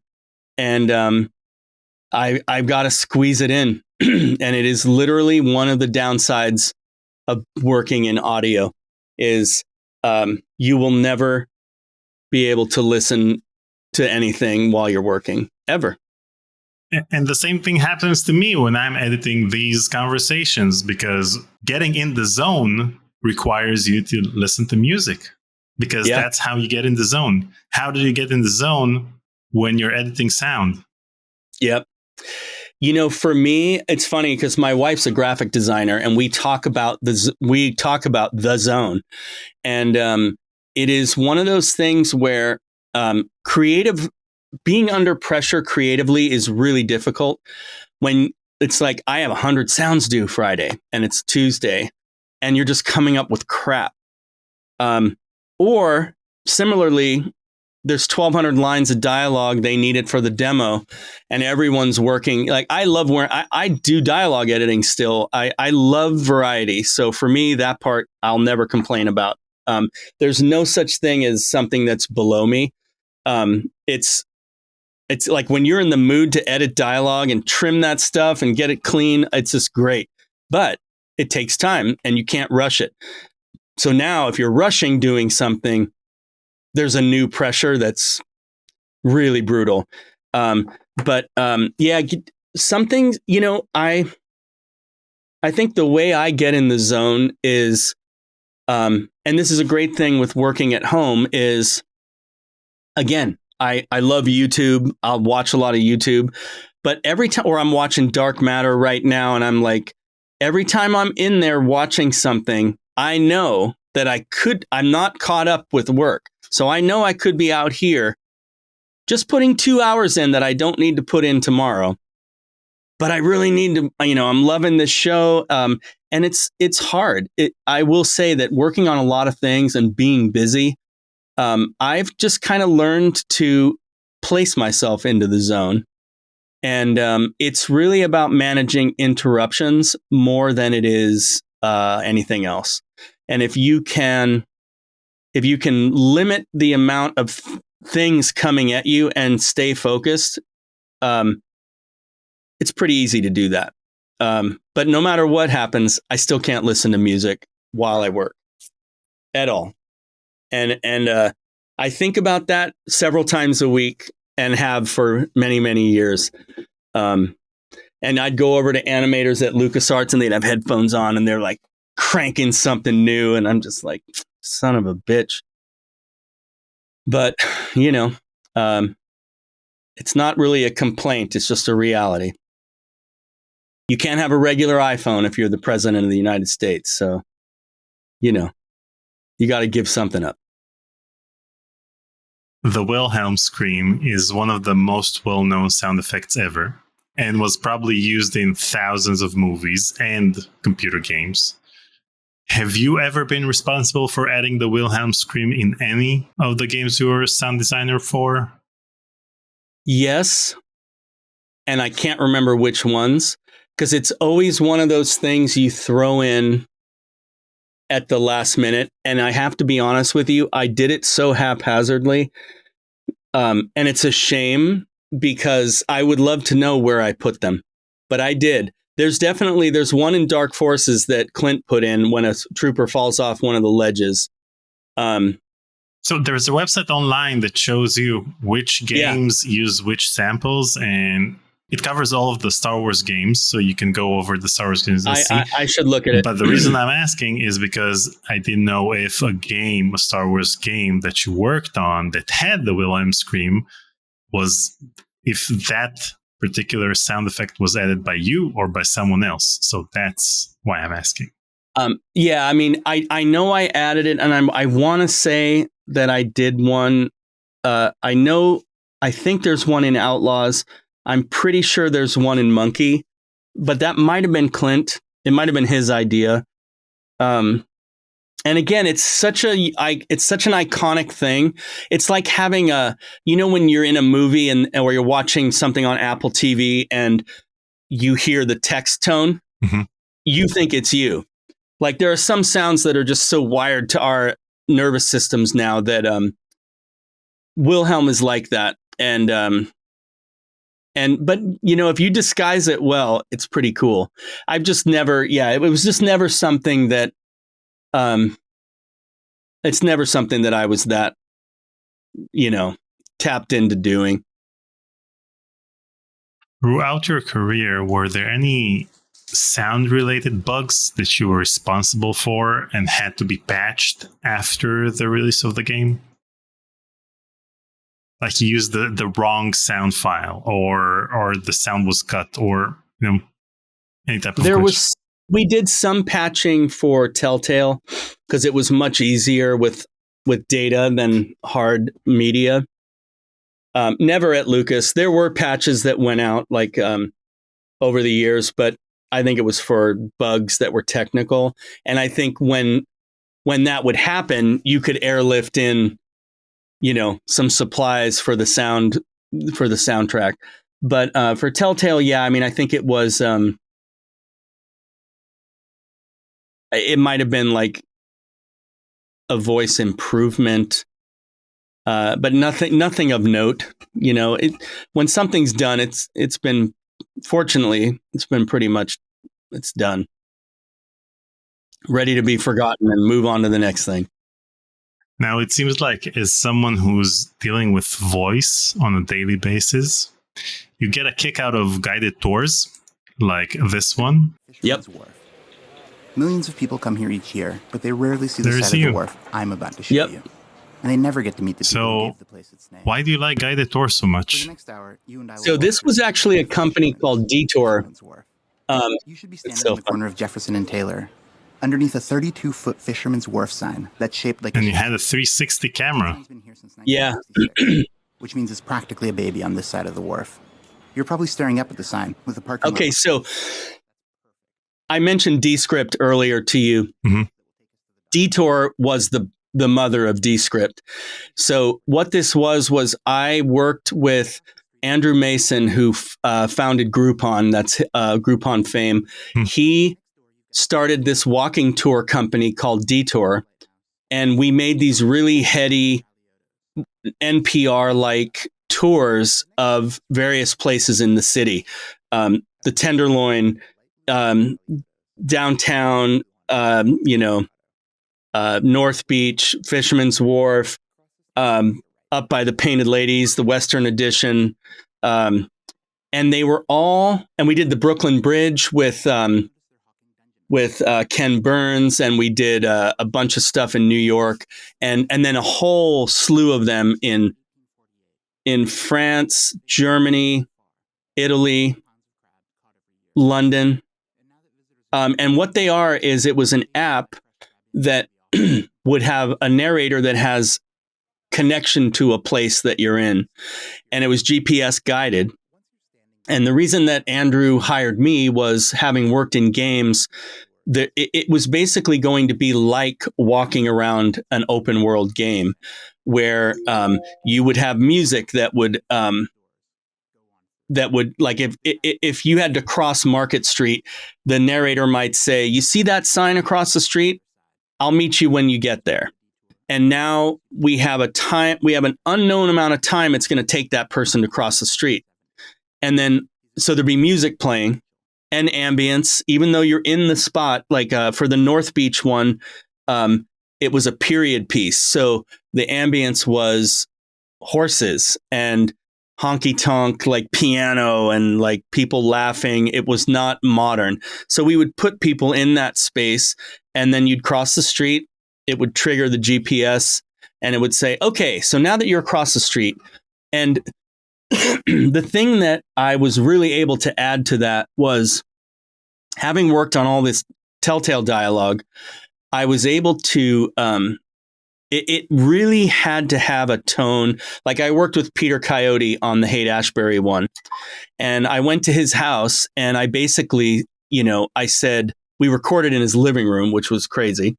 And I said, just tell it to me. You're not narrating a show right now. Tell me these stories, read it. And he's like, "Oh, so you want me to act?" I'm like, "Whatever it takes. I want you to talk to me like, oh my God, you got to come check out this place that I grew up in." And he had all these great Janis Joplin stories and Grateful Dead stories. It was really fun. But that was Detour. And the tool that we used to make all these apps, to make all these content, was Descript. And when Andrew sold the Detour tour part of it to Bose, he maintained Descript, turned that into a new company. And I will tell you, you should look at it for what you're doing. But it's, it was the natural progression of that tool. And now it's just super powerful. And you talked about AI. If you're missing a couple words, you just type them and it'll generate them based on that person in that tour, or in that file. Riverside does that as well now. It's a new feature. Yeah, I know. They're all catching up. It's going to be pretty ubiquitous soon. And one final question from me. What are your plans for 2024 and 2025, and how can people stay in touch with you and your work? Yep. I've been spending a lot of time on the Ethovox stuff. We're really, it's a whole different type of work. A lot of audio work, but also a lot of just business development, a lot more boring work that's really fun. It's, again, I love different hats. I am working on a DC game. I'm working on a bunch of games doing dialogue, just voice direction, like always. And what else am I doing?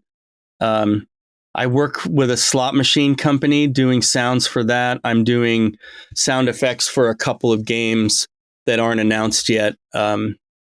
A lot of podcast work. I'm mixing a show for Audible right now, which is really, really fun. And getting in touch with me. I'm actually I'm a social media consumer, but I'm not, I do not post. That's just not my thing. But yeah, you can get me on LinkedIn for sure. I don't check it as frequently, but I definitely am reachable there. And I think, I think for me, I just, I love doing all the variety of things that we do. And, I work on Final Fantasy for Machine Zone. It's a mobile game. And it's just kind of ongoing, really creative sound design. And so that's just that's all the time. And, I do a lot of mastering now, which is kind of unsung work. It's satisfying. But yeah, we'll see. Who knows? I've learned that you never know what you're going to do next. But I will say that everything I do is because of things I've done. And there are new things that pop up that I need to learn something to do. But I'm it's just funny how certain jobs have led to other jobs. And I always thought it was funny that I kind of came full circle back to voice when all that started with Telltale. I wouldn't trade any of the things. I really just, I like doing it all. And hopefully it keeps going. Well, Julian, thank you so much for joining me for a conversation. It's truly been fun chatting with you today about the world of sound. Yeah, likewise. It's fun to visit the old halls. I'm sure we forgot plenty. There was a lot of things that I didn't bring up that maybe some other time. We'll get to a text play session of Outlaws or The Dig, and we'll talk about everything that Outlaws. Outlaws would be great. I would love to hear. I'd love to just see that game because all I can watch are the cutscenes. Okay, it's settled in. Thank you, Julian. All right, thank you.